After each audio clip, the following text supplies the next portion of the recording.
morning, everyone. ഇന്നത്തെ നമ്മുടെ ASAP online session BA ഇംഗ്ലീഷിലാണ് നമ്മൾ നടത്താൻ പോകുന്നത്. ഇന്ന് നമ്മുടെ ക്ലാസ് എടുക്കാൻ പോകുന്നത് തുളസിദാസ് സാറാണ്. ഇന്നത്തെ നമ്മുടെ ടോപ്പിക് ഇന്ത്യൻ ഫിലോസഫി. തുളസിദാസ് സാറിനെ ഇപ്പം മോസ്റ്റ്ലി എല്ലാവർക്കും ഇപ്പം പരിചയമായി കാണും. ബിക്കോസ് ലാസ്റ്റ് ഒരു 4 to 5 സെഷൻസ് സാറ് ഹാൻഡിൽ ചെയ്തിട്ടുണ്ട്. And his sessions are really good. ഇന്ന് നമ്മൾ എടുക്കാൻ പോകുന്ന ടോപ്പിക്കിന്റെ ഒരു സമ്മറി ആക്ച്വലി ഇത് വൈൻഡിങ് അപ്പ് ആയിരിക്കും ഇന്ന്. ദ തേർഡ് സെഷൻ ആണ് ഇന്ത്യൻ ഫിലോസഫി ടോപ്പിക്കിന്റെ. So welcome you all to this particular session. And സാറിനെ ഇൻട്രൊഡ്യൂസ് ചെയ്യുകയാണെങ്കിൽ sir assistant professor CKGM government college Perambra Calicut യൂണിവേഴ്സിറ്റിയിലാണ്. Sir, handing over the session to you and welcoming you once again. Okay, thank you. During our last session, I think that we met with some technical problems, especially some network glitch happened, so that I am forced to brush up the last session which we already engaged once again. So last day I was talking about 𝐾𝐬𝐬𝐢𝐴 or the theory of illusion, which were there in the different schools of Indian philosophy. And let's once again have a glance into that.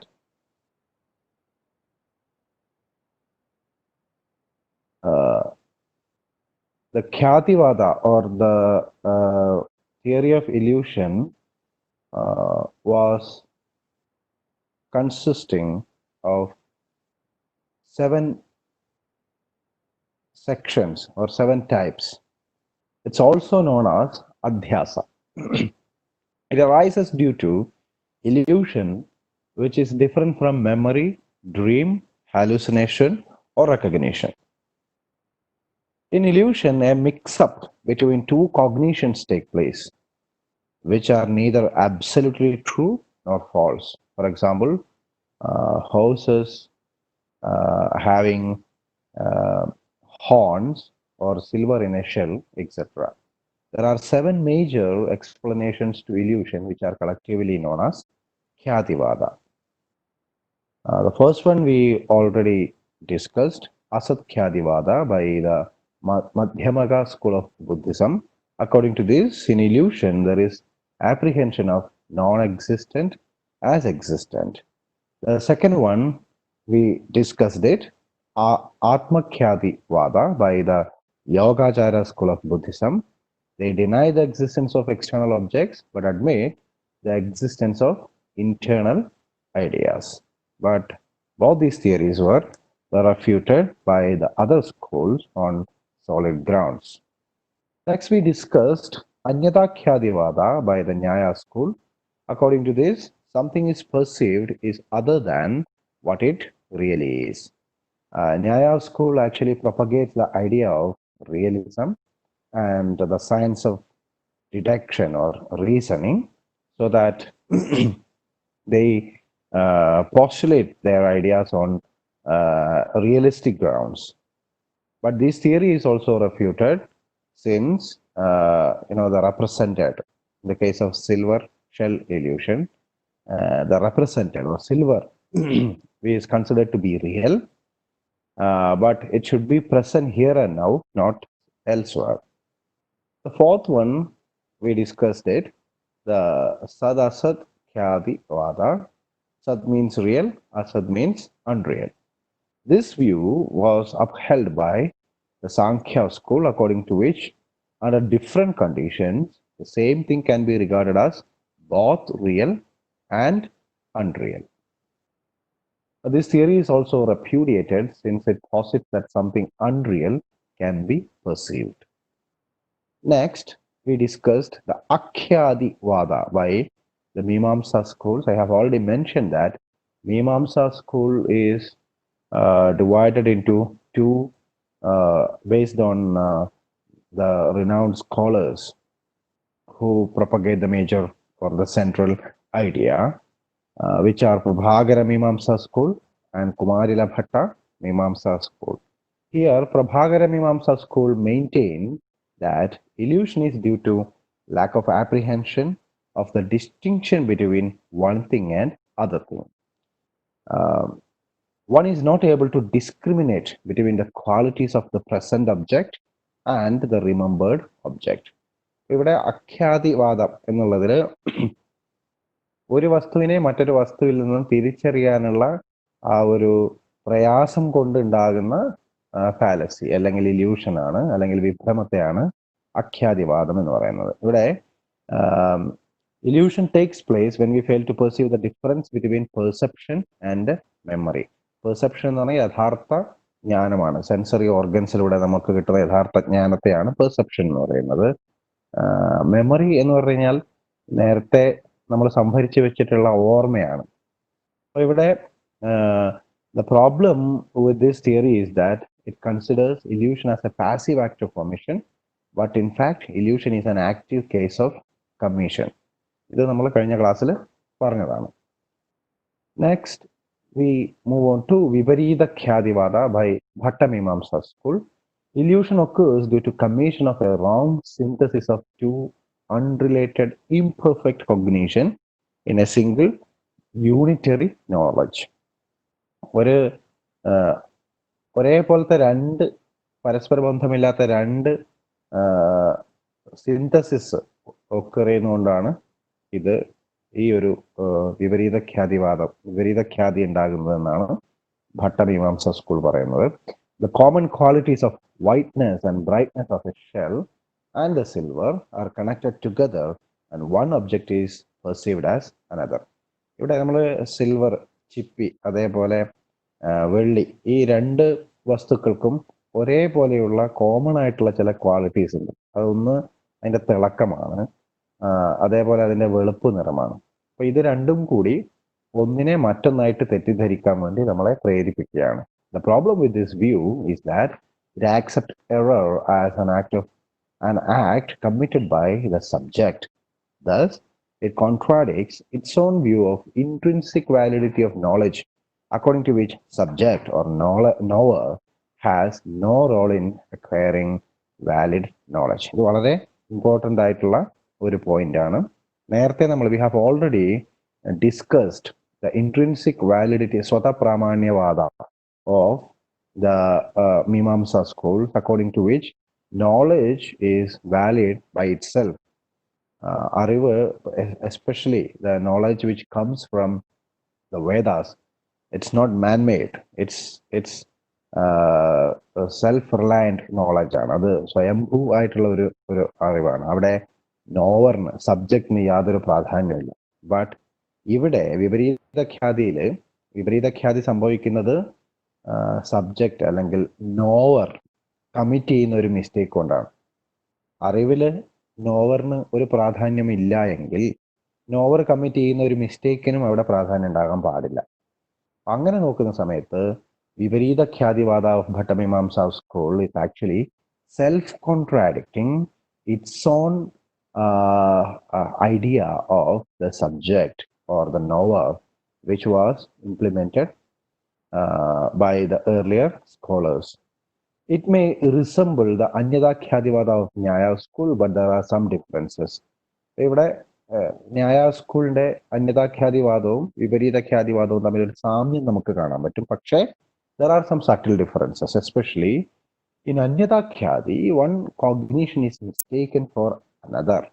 ന്യായ സ്കൂളിന്റെ അന്യതാഖ്യാതിയിൽ ഒന്നിനെ മറ്റൊന്നായിട്ട് നമ്മൾ തെറ്റിദ്ധരിക്കുകയാണ് ചെയ്യുന്നത്. പക്ഷേ വിപരീത ഖ്യാതിയിൽ there are two partial cognitions are unified as one. ഇവിടെ രണ്ട് വ്യത്യസ്തമായിട്ടുള്ള അറിവുകളെ ഒന്നാക്കി മാറ്റുകയാണ് ചെയ്യുന്നത്. തെറ്റിദ്ധരിക്കുകയല്ല, ഒന്നിനെ മറ്റൊന്നായി തെറ്റിദ്ധരിക്കുകയല്ല, രണ്ട് ഡിഫറൻ്റ് ആയിട്ടുള്ള വസ്തുക്കളെ ഒറ്റ ഒന്നായിട്ട് യൂണിഫൈ ചെയ്യുകയാണ് ചെയ്യുന്നത്. It's a commission of synthesis. Next we move on to the seventh type of illusion, Anirvachaniya Khyadivada, which was the most popular concept on illusion by Advaita Vedanta. Here in the case of silver shell illusion, the represented or the silver is neither real nor unreal. ഇവിടെ നമ്മൾ മനസ്സിലാക്കേണ്ട ഒരു കാര്യം, ചിപ്പി അതേപോലെ വെള്ളി ഇത് പരസ്പരം മാറിപ്പോകും. ഇതിൽ ഒന്നിനെ മറ്റൊന്നായിട്ട് കണക്കാക്കുന്ന ആ ഒരു വിഭ്രമത്തിൽ അല്ലെങ്കിൽ ഇല്യൂഷനിൽ സിൽവർ എന്ന് പറയുന്നത് റെപ്രസെന്റഡ് ആണ്, അവിടെ ഇല്ലാത്ത വസ്തുവാണ്. യഥാർത്ഥ വസ്തു ചിപ്പിയാണ് അഥവാ ഷെല്ലാണ്. ഇല്ലാത്ത ഈ വസ്തു നമുക്ക് പൂർണ്ണമായും ഇല്ല എന്നോ അല്ലെങ്കിൽ അവിടെ ഉണ്ട് എന്നോ പറയാൻ പറ്റില്ല. The idea of silver soon disappears when the mistake is identified. Hence, silver can not be real. നമുക്ക് സത്യം മനസ്സിലാകുന്നത് വരേക്കും സിൽവർ അവിടെ ഉണ്ട്. പക്ഷെ സത്യം നമ്മൾ മനസ്സിലാക്കുന്ന നിമിഷത്തിൽ സിൽവർ എന്നുള്ള ആശയം അല്ലെങ്കിൽ വെള്ളി എന്നുള്ള ആശയം തനിയെ മയങ്ങി പോകുന്നു. But one cannot deny the existence of silver since it is perceived. ഞാനിപ്പോൾ പറഞ്ഞ പോലെ സിൽവറിന്റെ സാന്നിധ്യം നമുക്ക് ഒഴിവാക്കാനും പറ്റില്ല, കാരണം അത് അതുവരേക്കും സത്യമായിരുന്നു. This makes it neither real nor unreal. ഇതുകൊണ്ടാണ് അത് പൂർണ്ണമായും ഇല്ലാത്തതാണെന്നോ അല്ലെങ്കിൽ പൂർണ്ണമായും ഉള്ളതാണെന്നോ പറയാൻ പറ്റില്ല. So that it becomes indefinable, അനിർവചനീയം. നിർവചിക്കാൻ പറ്റാത്തത് എന്നാണ്. അതുകൊണ്ട് തന്നെ ഇല്യൂഷൻ എന്ന് പറഞ്ഞാൽ ഇൻഡിസ്ക്രൈബിൾ ആണ് അല്ലെങ്കിൽ ഇൻഡിഫൈനബിൾ ആണ്. Sri Shankara and his followers attempt to substantiate this idea with the similitude of serpent and rope. ഒരുപാട് ന്യായവാദങ്ങൾ ഉപയോഗിച്ചുകൊണ്ടാണ് ശ്രീശങ്കരനും അദ്ദേഹത്തിന്റെ അദ്വൈത സിദ്ധാന്തത്തെ പിൻപറ്റുന്ന മറ്റ് റിനൗണ്ട് സ്കോളേഴ്സ് ഒക്കെ തന്നെ ഇതിനെ ന്യായീകരിക്കാൻ വേണ്ടി ശ്രമിച്ചിട്ടുള്ളത്. ആ ഒരു തിയറിക്ക് പറയുന്ന പേരാണ് രജ്ജുഖണ്ഡേ സർപ്പഭ്രാന്തി. രജ്ജു എന്ന് പറഞ്ഞാൽ കയർന്നാണ് അർത്ഥം. രജ്ജുഖണ്ഡം എന്ന് പറഞ്ഞാൽ കയറിന്റെ കഷ്ണമാണ്. സർപ്പഭ്രാന്തി എന്ന് പറഞ്ഞാൽ the illusion of the serpent upon the rope. നമുക്ക് രാത്രി വെളിച്ചമില്ലാത്ത സമയത്ത് നമ്മൾ നടക്കുന്ന സമയത്ത് ഒരു കയറ് കഷ്ണത്തിൽ ചവിട്ടുകയാണെങ്കിൽ സ്വാഭാവികമായിട്ടും അത് നമുക്ക് ഒരു സ്നേക്കിന്റെ, ഒരു പാമ്പിന്റെ ഓർമ്മ നമ്മളിലേക്ക് ക്രിയേറ്റ് ചെയ്യും. നമ്മൾ പാമ്പിനെയാണോ ചവിട്ടിയ എന്നുള്ള സംശയം, ഇല്യൂഷൻ നമുക്ക് ഉണ്ടാകും. Unless until someone lights a lamp, we could not realize whether this is a rope or whether this is serpent. അപ്പോൾ ലൈറ്റ് തെളിയിക്കുന്ന സമയത്ത് മാത്രമേ നമുക്ക് മനസ്സിലാകുന്നുള്ളൂ ഇത് റോപ്പാണ്. അതുവരേക്കും സെർപ്പന്റ് എന്നുള്ള കയറിന്റെ കഷ്ണത്തെ പാമ്പായിട്ട് കണക്കാക്കുന്ന ആ ഒരു ഇല്യൂഷൻ നിലനിൽക്കുന്നുണ്ട് അതുവരേക്കും. അതുകൊണ്ട് തന്നെ അത് ഇൻഡിഫൈനബിൾ ആണ്. We cannot completely deny the possibility of something which is and something which is not. Now we move on to the next section in our text, methodologies in Indian knowledge systems. Different schools of philosophy in India have different methodologies to propagate their ideas. നമ്മൾ ഇത്ര നേരം കണ്ടു കഴിഞ്ഞു, there are almost 9 different schools in Indian philosophy, both heterodox and orthodox systems, and each one has its own method or means or instruments to propagate a particular idea or the central idea of the system. വേദാന്തത്തിന് അതിൻ്റെതായിട്ടുള്ള ഒരു central idea ഉണ്ട്. എല്ലാ സിസ്റ്റത്തിനും അതിൻ്റെതായിട്ടുള്ള ഒരു central idea ഉണ്ട്. For example, the Charvaka system has the central idea of the denial of a supreme being or God or whatever you call it. And the Buddhist system has its own central idea of nihilism or Kshanikavada or Chatwari Arya Satya. Jain system has its own central idea. The Vedanta system, the Sankhya system, etc., etc. By methodology, we mean a set of methods, rules, or ideas employed by a particular discipline to produce the procedures to produce or to find solutions for some central problems. ഏതൊരു സിസ്റ്റത്തിലും അടിസ്ഥാനപരമായിട്ട് ചില പ്രശ്നങ്ങളുണ്ട്, ചില questions solve ചെയ്യേണ്ടതായിട്ടുണ്ട്. അത്തരത്തിൽ പ്രോബ്ലംസിന് solutions കണ്ടെത്താൻ വേണ്ടി ഉപയോഗിക്കുന്ന വഴികളെയാണ് അല്ലെങ്കിൽ മെത്തേഡിനെയാണ്, ഇനി അതല്ലെങ്കിൽ ചില നിയമങ്ങളെയാണ് നമ്മൾ മെത്തഡോളജി എന്നുള്ള രീതിയിൽ വിവക്ഷിക്കുന്നത്. ഇവിടെ I have already mentioned that there are 9 schools in Indian philosophy and prominent schools. And these 9 prominent schools made use of different methodologies. പല രീതിയിലുള്ള മെത്തഡോളജി വഴികളിലൂടെയാണ് അവരവരുടെ അടിസ്ഥാനപരമായിട്ടുള്ള ഫണ്ടമെന്റൽ പ്രിൻസിപ്പിൾസിനെ അവർ എസ്റ്റാബ്ലിഷ് ചെയ്യാനും ഡിഫെൻഡ് ചെയ്യാനും വേണ്ടി ശ്രമിക്കുന്നത് അല്ലെങ്കിൽ ശ്രമിച്ചിട്ടുള്ളത്. Let's have a glance into these different methods propounded or rather propagated by the different schools in Indian philosophy. The first one being system building method. In this method, each system will stick on to their central idea, which will remain sacrosanct throughout, and scholars and masters would offer commentaries upon this central idea. The disciples of these masters would defend these by writing interpretations to the central idea and the commentary done by their masters earlier. Thus, the system will be sustained. For example, we have the sutras or commentaries for different schools of thoughts like Mimamsa, which have the sutra 𝐂𝐽𝐸𝐴 sutra by 𝐂𝐧𝐢𝐚𝐬. There are some spelling mistakes in the slide. Please adjust with that.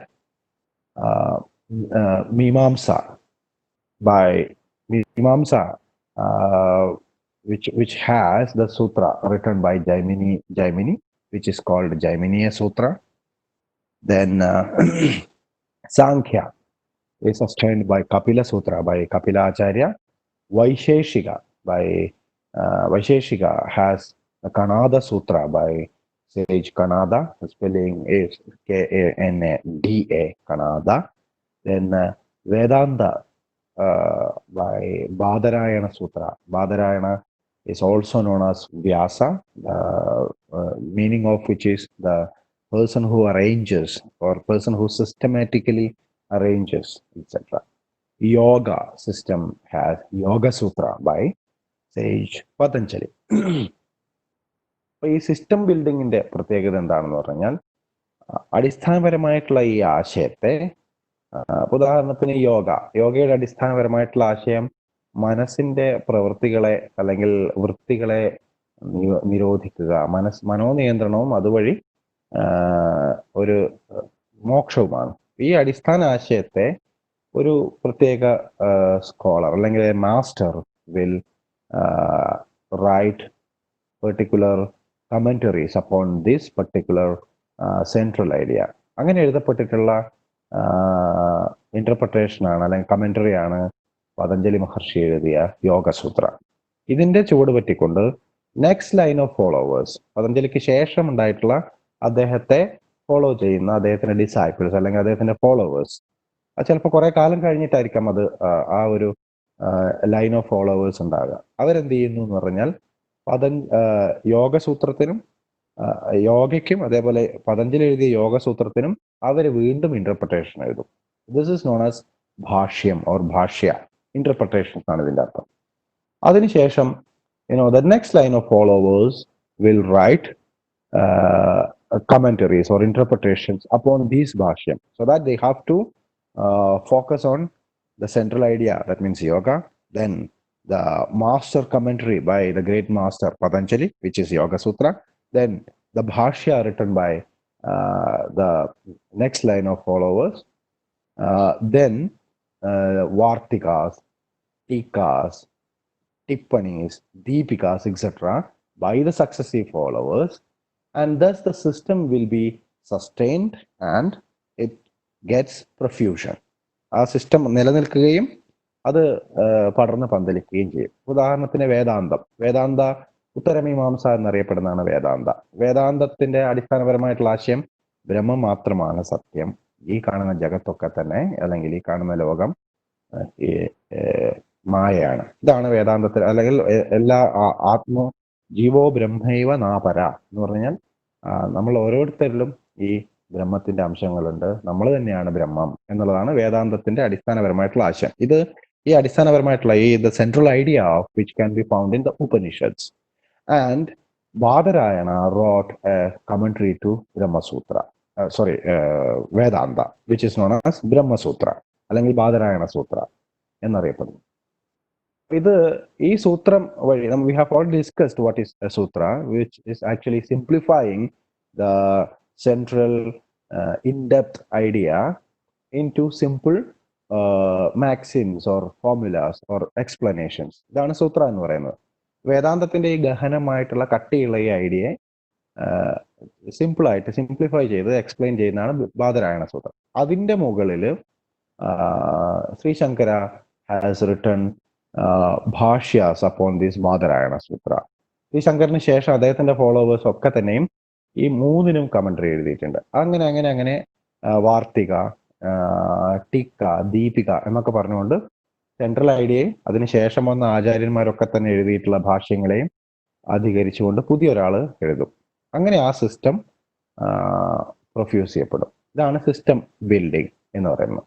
The second methodology is പൂർവപക്ഷം എന്നറിയപ്പെടുന്നതാണ് രണ്ടാമത്തെ methodology. It's a methodology practised by almost every school. Here, a school would present its own criticism, pretending to be coming from the opponent. This criticism is known as Purvapaksha. ഇവിടെ ഒരുവിധം എല്ലാ സ്കൂൾസും practice ചെയ്തിരുന്ന ഒരു മെത്തേഡാണിത്. ഇതിൽ ഒരു അടിസ്ഥാനപരമായിട്ടുള്ള ആശയം ഉണ്ടെന്ന് വിചാരിക്കുക. അതിന്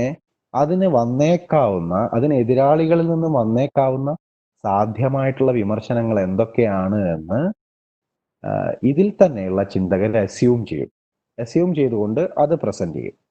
എന്നിട്ട് ഇങ്ങനെയൊക്കെ അയക്കാം ഇതിന്റെ എതിർവാദങ്ങൾ എന്നുള്ളത് അവരവർ തന്നെ പ്രസന്റ് ചെയ്യുക. ഇതിനെയാണ് പൂർവപക്ഷ എന്ന് പറയുന്നത്. പൂർവപക്ഷ means the opinion of the opponent എന്നാണ് പൂർവപക്ഷം എന്നുള്ളതിന്റെ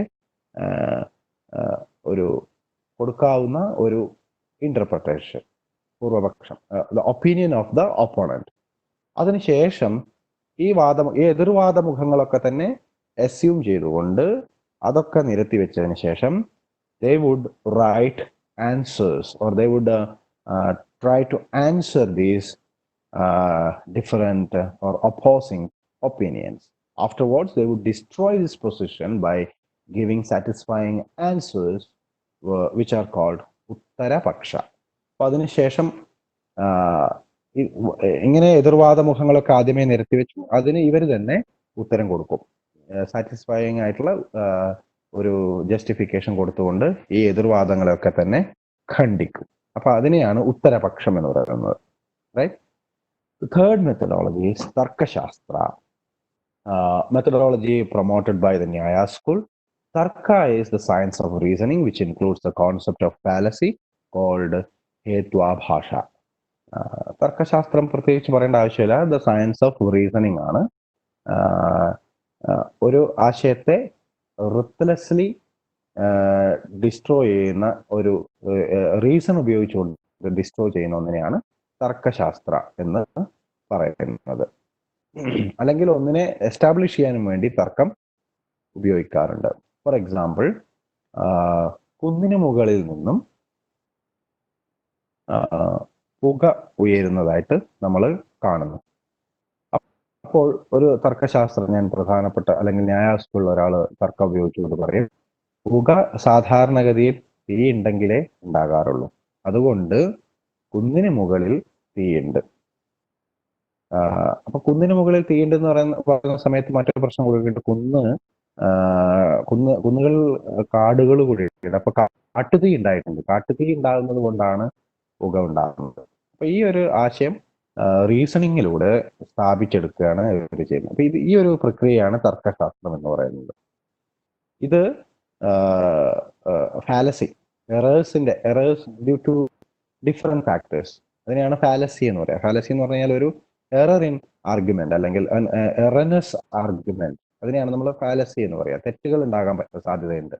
അപ്പൊ അതിനെ കൂടി വളരെ കൃത്യമായിട്ട് കണക്കിലെടുക്കും. ഇന്ന തെറ്റുകൾ ഉണ്ടാകാം, അതുകൊണ്ട് അതിന് പ്രതിവിധി എന്തൊക്കെയാണ്, what are the antidotes to these fallacies.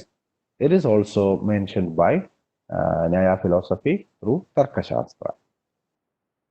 Next methodology is Prasanga. It's a methodology of dialectics which examines the pros and cons of a question. The major exponent of this method is Nagarjuna, who belonged to the Madhyamaka school of Buddhism. It opposes Tarkashastra of Nyaya school. Nagarjunan എന്നുള്ള വിഖ്യാതനായിട്ടുള്ള ബുദ്ധ ഗുരുവാണ് ഈ പ്രസംഗ അല്ലെങ്കിൽ methodology of dialectics എന്നുള്ള ഡയലക്റ്റിക്സിന്റെ ഒരു ഉപജ്ഞാതാവ്.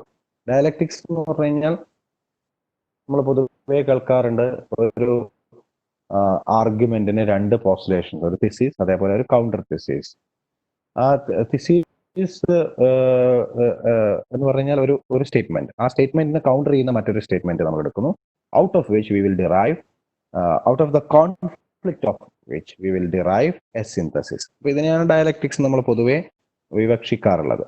അപ്പോൾ ഇതിന്റെ നാഗാർജുനന്റെ പ്രധാന വിമർശനം തർക്കശാസ്ത്രത്തിന് നേരെയാണ്. തർക്കശാസ്ത്രം റീസണിങ് ഉപയോഗിച്ചുകൊണ്ടാണ് തർക്കശാസ്ത്രം നിലനിൽക്കുന്നത്. നാഗാർജുനന്റെ അഭിപ്രായത്തിൽ, അല്ലെങ്കിൽ മാധ്യമക സ്കൂൾ ഓഫ് ബുദ്ധിസം അവരുടെ അഭിപ്രായത്തിൽ തർക്കം എപ്പോഴും ശരിയാകണമെന്നില്ല. തർക്കത്തിന് ഉന്നയിക്കുന്ന ചോദ്യങ്ങളും എപ്പോഴും റീസണിങ്ങിന് ഉപയോഗിക്കുന്ന റീസൺ എപ്പോഴും ശരിയാകണമെന്നില്ല. എല്ലാ സമയത്തും നമുക്ക് റീസൺ ഉപയോഗിക്കാൻ പറ്റണമെന്നില്ല. അതുകൊണ്ട് in order to have a valid knowledge, we should rely on, or we should depend on a better methodology. According to them, it is Prasanga, or the methodology of dialectics. In method prakaram, every position has two basic alternatives, which are affirmation and negation. എല്ലാ പൊസിഷൻസും എല്ലാ പോസ്റ്റുലേഷൻസിനും രണ്ട് രീതിയിലുള്ള സാധ്യതകളുണ്ട്. ഒന്ന് മുഴുവനായിട്ടും ശരി എന്ന് പറയുന്നത്, മറ്റൊന്ന് മുഴുവനായിട്ടും തെറ്റ്. ഒരു ആർഗ്യുമെന്റ് ചിലപ്പോൾ മുഴുവൻ ശരിയാകാം, ചിലപ്പോൾ മുഴുവൻ തെറ്റാകാം. അപ്പൊ തെറ്റ് ശരി എന്നുള്ള രണ്ട് പൊസിഷൻസ് എല്ലാ ആർഗ്യുമെന്റ്സിനും ഉണ്ട്. മുഴുവൻ ശരി മുഴുവൻ തെറ്റ് എന്നല്ല, തെറ്റ് ശരി എന്നിങ്ങനെ രണ്ട് പൊസിഷൻസ് എല്ലാ ആർഗ്യുമെന്റ്സിനും നമുക്ക് കാണാൻ പറ്റും. ഇവിടെ ഈ തെറ്റ് ശരി എന്നിവ വെച്ചുകൊണ്ട് നമുക്ക് 4ഓളം പോസിബിലിറ്റീസ് നമുക്ക് ഡിറൈവ് ചെയ്തെടുക്കാൻ പറ്റും. There is a positive thesis which is opposed by a counter thesis. I have already mentioned this. Then these two are affirmed,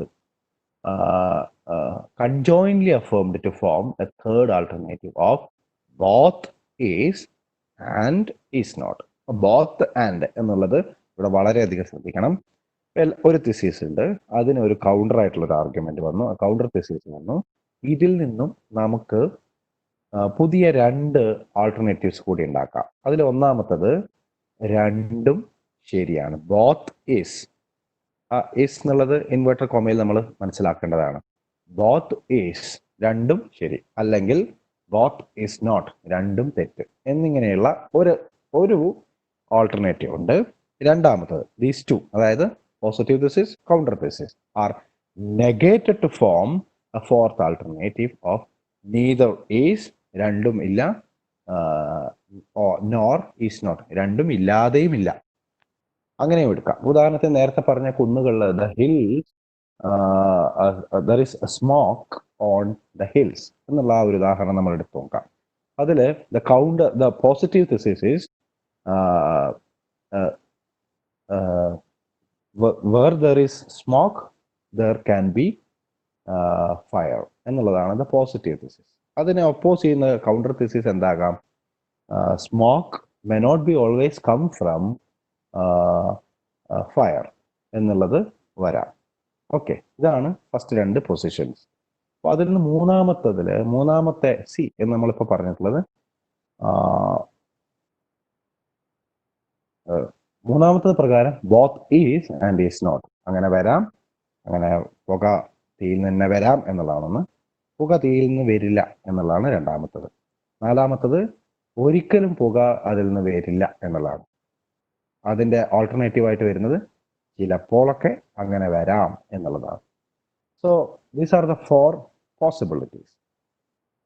Nagarjuna holds that in any philosophical issue, all the options would be negated and there would be progression of thought. അതിന്റെ ultimate ആയിട്ടുള്ള ഒരു result എന്താണെന്ന് പറഞ്ഞാൽ എല്ലാ ഓപ്ഷൻസും negate ചെയ്യപ്പെടുമെന്നുള്ളതാണ്. അത് എന്ത് ചെയ്യുന്നു? പുതിയ ഒരു സാധ്യത തുറന്നു കൊടുക്കുകയാണ്. ദസ് പുതിയൊരു തിസീസ് ഉണ്ടാവാനുള്ള സാധ്യത തുറന്നു കൊടുക്കുകയാണ്.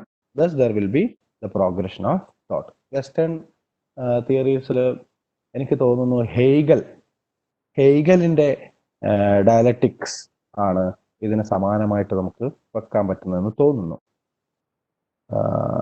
The fifth methodology is Syadavada. It's very important. Syadavada is actually the philosophy propounded by Jains, which opposes Prasanga method of the Buddhists. Syadavada posits that all judgments are relatively true and are conditional. Ella judgments.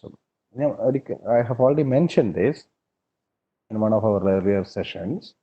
Ella judgments ആപേക്ഷികമായിട്ട് മാത്രമാണ് സത്യം. അതേപോലെ തന്നെ they are conditional. Conditional എന്ന് പറഞ്ഞാൽ സാഹചര്യങ്ങൾക്ക് അനുസൃതമായിട്ടാണ് സത്യം എന്നുള്ള വസ്തുത നമുക്ക് അല്ലെങ്കിൽ പൂർണ്ണമായിട്ട് നമുക്ക് ജഡ്ജ്മെന്റ്സ് മേക്ക് ചെയ്യാൻ പറ്റും. Therefore, we should always qualify our judgments by the term syad. Syad എന്നുള്ള സാൻസ്ക്രിറ്റ് വേർഡിന്റെ അർത്ഥം relatively speaking or may be. അങ്ങനെ ആകാം. അല്ലെങ്കിൽ ആപേക്ഷികമായി സംസാരിക്കുകയാണെങ്കിൽ, ഒന്നിനെ മറ്റൊന്നുമായിട്ട് കമ്പയർ ചെയ്തുകൊണ്ട് ബന്ധപ്പെടുത്തി സംസാരിക്കുകയാണെങ്കിൽ ഇതിങ്ങനെ ആകാം എന്നാണ് സ്യാദ് എന്നുള്ള വേർഡിന്റെ അർത്ഥം. സ്യാദ് which means may be or relatively speaking. ഇതൊക്കെയാണ് ഇതിന്റെ അർത്ഥം. എന്താണ് സ്യാദവാദം എന്നുള്ളത് നോക്കാം. There are 7 forms of Syadavada which are collectively called സപ്തഭംഗി നയ എന്നാണ് അത് അറിയപ്പെടുന്നത്. സപ്ത എന്ന് പറഞ്ഞാൽ 7 ആണ്. 7 തരത്തിലുള്ള സ്യാദവാദങ്ങളുണ്ട്. ഒന്ന് സ്യാദ് അസ്ഥി. May be it is relatively a thing is real.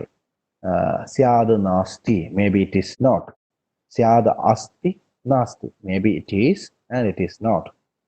Syad avaktavyam, maybe it is indescribable. Syad asti cha avaktavyam, maybe it is not and it is indescribable. Syad asti nasti cha avaktavyam, maybe it is not and is indescribable. Relatively a thing is unreal and is indescribable. Syad asti cha nasti cha avaktavyam cha, maybe it is not and is indescribable. Relatively a thing is real, unreal and indescribable. ഈ രീതിയിലാണ് സ്യാദവാദത്തെ നമുക്ക് കണക്കാക്കാൻ പറ്റുന്നത്. ഉദാഹരണത്തിന്, if I say that flower is red, ആ കാണുന്ന പൂവ് ചുവപ്പാണ് എന്ന് ഞാൻ പറയുന്നു എന്ന് വിചാരിക്കുക. സ്യാദവാദ പ്രകാരം സ്യാദസ്തി, ചിലപ്പോൾ അത് ചുവപ്പാകാം. എന്നാൽ അടുത്ത് പോയി നോക്കി കഴിഞ്ഞാൽ ചിലപ്പോൾ ചുവപ്പാകണമെന്നില്ല, അത് ഒരു പിങ്ക് കളറാകാൻ സാധ്യതയുണ്ട്. അതുകൊണ്ട് അത് ഉറപ്പിക്കാൻ പറ്റില്ല. അതാണ് സ്യാദസ്തി എന്ന് പറഞ്ഞത്. സ്യാദ് നാസ്തി, അത് അങ്ങനെ ആകാൻ വഴിയില്ല, എന്നാലൊട്ടും ഉറപ്പില്ല. അതിനാണ് സ്യാദ് നാസ്തി. അസ്ഥി എന്ന് പറഞ്ഞാൽ അതെ, ഉണ്ട്, ഈസ് എന്നാണ് അതിന്റെ അർത്ഥം. നാസ്തി എന്ന് പറഞ്ഞാൽ it's not, maybe it's not. അങ്ങനെ ആകാൻ ചിലപ്പോൾ സാധ്യതയുണ്ട്, പക്ഷേ വഴിയില്ല. നെഗേഷനാണ്. സ്യാദ് അസ്ഥി നാസ്തി, മേ ബി ചിലപ്പോൾ അത് ചുവന്ന പോകാം, ചിലപ്പോൾ അത് ചുവന്ന പോക അല്ലാതെയും ഇരിക്കാം. We are not sure of it എന്നാണ്. സ്യാദ് അവക്തവ്യം, ഇറ്റ്സ് ഇൻഡിസ്ക്രൈബിൾ, അത് സാധ്യതയുണ്ട് പക്ഷെ അത് മുഴുവനായിട്ടും ഉറപ്പിച്ച് പറയാൻ പറ്റില്ല. അതാണ് സ്യാദ് അവക്തവ്യം. വക്തവ്യം എന്ന് പറഞ്ഞു കഴിഞ്ഞാൽ പോസിബിൾ ടു ഡിസ്ക്രൈബ്. അവക്തവ്യം മീൻസ് ഇൻഡിസ്ക്രൈബിൾ എന്നാണ്. സ്യാദ് അസ്ഥീച അവക്തവ്യം, may be you are right but you are not sure of it, so that it is indescribable. ഒരു ചെറിയ ആ ചുവപ്പ് കാണുന്നുണ്ട്, പക്ഷെ അത് മുഴുവനായിട്ട് ചുവപ്പല്ല. അതിന് ചിലപ്പോൾ അതിന്റെ അപ്പുറത്തെ ഭാഗത്ത് നോക്കിക്കഴിഞ്ഞാൽ അത് ചിലപ്പോൾ ചെറിയ പിങ്ക് കളറ് കൂട്ടിച്ചേർന്നതാകാം. അതാണ്, അതുകൊണ്ടത് മുഴുവനായിട്ടും ശരിയാകാം, പക്ഷെ പറയാൻ പറ്റില്ല. സ്യാദ് അസ്ഥി നാസ്തിച്ച അവക്കും, ഇപ്പൊ പറഞ്ഞതിന്റെ നേരെ ഓപ്പോസിറ്റ്. സ്യാദ് അസ്ഥീച നാസ്തീച അവക്തവ്യം, ചിലപ്പോൾ അത് അങ്ങനെ ചുവന്നു പോകാം, ചിലപ്പോൾ അത് ചുവന്നു പോകാൻ സാധ്യതയില്ല, പക്ഷെ അത് ചിലപ്പോൾ പറയാനും പറ്റില്ല. ഇത്തരത്തിൽ റിലേറ്റീവ്ലി സ്പീക്കിംഗ് അല്ലെങ്കിൽ റിലേറ്റീവ്ലി സ്പീക്കിംഗ് അല്ലെങ്കിൽ റിലേറ്റിവിറ്റി ഓഫ് നോളജിനെയാണ് നമ്മൾ സപ്തഭംഗിനെ അല്ലെങ്കിൽ സ്യാദവാദ എന്നുള്ളതിനെ കൊണ്ട് അർത്ഥാക്കുന്നത്. This is a well known example of സ്യാദവാദ. In this particular picture, the object means elephant. An elephant is described by different persons who view the elephant from different positions. One of them actually views the elephant from the front side, and he views or he points towards the tusk of the elephant, which seems to be in the form of a spear. But a person who sits upon the elephant's back, he sees the earlobes of the elephant, which seems to him like a hand. And the body of the elephant seems to be like a wall. And each person is right from his own point of view, from his own position. ഈ ആനയെ പല ഭാഗത്തു നിന്നായിട്ട് അല്ലെങ്കിൽ ആനയുടെ പല ശരീരാവയവങ്ങൾ ദർശിക്കുന്ന പലർക്കും അത് പല ഫോമിലായിട്ടാണ് തോന്നുന്നത്. അപ്പോൾ ഒരൊറ്റ സത്യം, ആന എന്നുള്ള ഒരൊറ്റ സത്യത്തെ പല ഭാഗത്തു നിന്ന് പല ആളുകൾ ദർശിക്കുന്ന സമയത്ത് പല രീതിയിലാണ് അത് കാണപ്പെടുന്നത്. അവരൊക്കെ സംബന്ധിച്ചിടത്തോളം അത് ശരിയാണതാണ്. മറ്റുള്ളവർ പറയുന്നത് ചിലപ്പോൾ ശരിയായിരിക്കാം, മുഴുവനായിട്ട് ഉറപ്പിച്ചിട്ട് പറയാൻ പറ്റില്ല. ഉദാഹരണത്തിന് ആനയുടെ കൊമ്പ് മാത്രം നോക്കുന്ന ആൾക്ക് അത് ഒരു ആയുധം പോലെ, ഒരു സ്പിയർ പോലെ തോന്നിയേക്കാം. അതേസമയം പുറകിൽ നിന്ന് വാല് മാത്രം നോക്കുന്ന ആൾക്കത് ഒരു കയറ് പോലെയാണ് തോന്നുന്നത്. അപ്പൊ മുന്നിൽ നിൽക്കുന്ന ആൾ പുറകിലത്തെ വാല് കാണുന്നില്ല. അതുകൊണ്ട് തന്നെ അയാൾക്കത് ഉറപ്പിച്ചു പറയാൻ പറ്റില്ല, കയറ് പോലെയാണോ എന്ന് പറയാൻ പറ്റില്ല. എന്നാൽ അയാളെ സംബന്ധിച്ചിടത്തോളം ഇത് ഒരു നീണ്ട ഒരു കുന്തം അല്ലെങ്കിൽ സ്പിയർ പോലെയാണ്. So everybody is right from their own position, from their own point of view. ഇതിനെ there might be multiple layers to the same truth. ഒരൊറ്റ സത്യത്തിന് ഇങ്ങനെ അനേകം പോസിബിലിറ്റീസ് ഉണ്ടാകാം, സത്യം പലതാകാം എന്ന് പറയുന്ന സ്യാദവാദത്തോട് എപ്പോഴും കൂട്ടിച്ചേർത്ത് വായിക്കാൻ പറ്റുന്ന ഒരു വാദമാണ് അനേകാന്തവാദം. Jains also propagated this particular theory of അനേകാന്തവാദം, which states that there might be the possibilities of or multiple layers to the same truth. ഇതിനെയാണ് അനേകാന്തവാദം എന്ന് പറയുന്നത്. I think I have already mentioned this in our last session. Okay, next we move on to the theories on knowledge in Indian philosophy. ഈ ഭാഗം നമ്മൾ ഇതിനു മുന്നേ first ക്ലാസ്സിൽ we have mentioned about the 9 different systems of Indian philosophy, both the Astika schools and the Nastika schools, in which we dealt with the epistemology of these different systems. അതിന്റെ ഒരു expansion ആണ് ഈ പറഞ്ഞ ഭാഗം.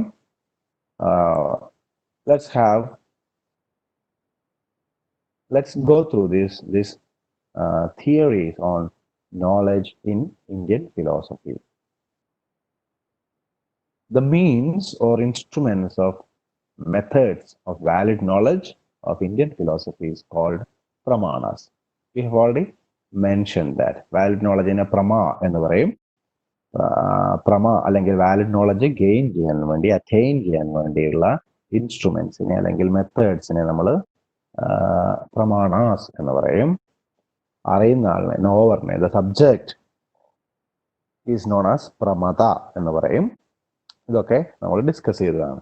The maximum number of pramanas accepted by different schools is 6. First one, perception, which is also known as pratyaksha, inference, anumana, comparison, upamana, verbal testimony, shabda, postulation or presumption, arthapatti, non-perception or non-cognition, anupalabdhi. ചില സ്ഥലങ്ങളിൽ ആഭാവ എന്നുള്ള രീതിയിലും അതിനെ ചില schools പറയാറുണ്ട്. Remember the chart which I have already shown to you last class, which gives a detailed description of these 6 pramanas. Now, theories of knowledge in Nastika school, or the theories of knowledge propagated by the Nastika school. The first one, the Charvaka school.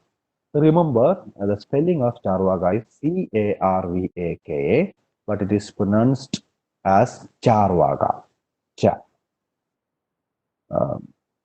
They believed in perception or pratyaksha only. Charvaka school, as we know, it's an atheistic school which do not accept the authority of Vedas, neither the authority of Supreme Being or the existence of Supreme Being or God or soul, etc. They believed in perception or pratyaksha only, as the soul means to attain valid knowledge.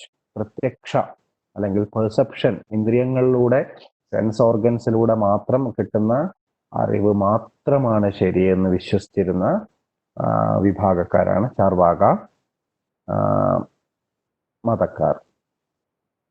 That which is experienced by the sense organ is considered to be a soul valid pramana for pramana or valid knowledge. They discard the method of inference by postulating the following factors. Inferencing and testimony they cannot have universal validity. There are some mistakes in this slide, so please adjust with that. Inference and testimony cannot be having universal validity. For example, for the postulation, there is smoke on the hill. Wherever there is smoke, there is fire.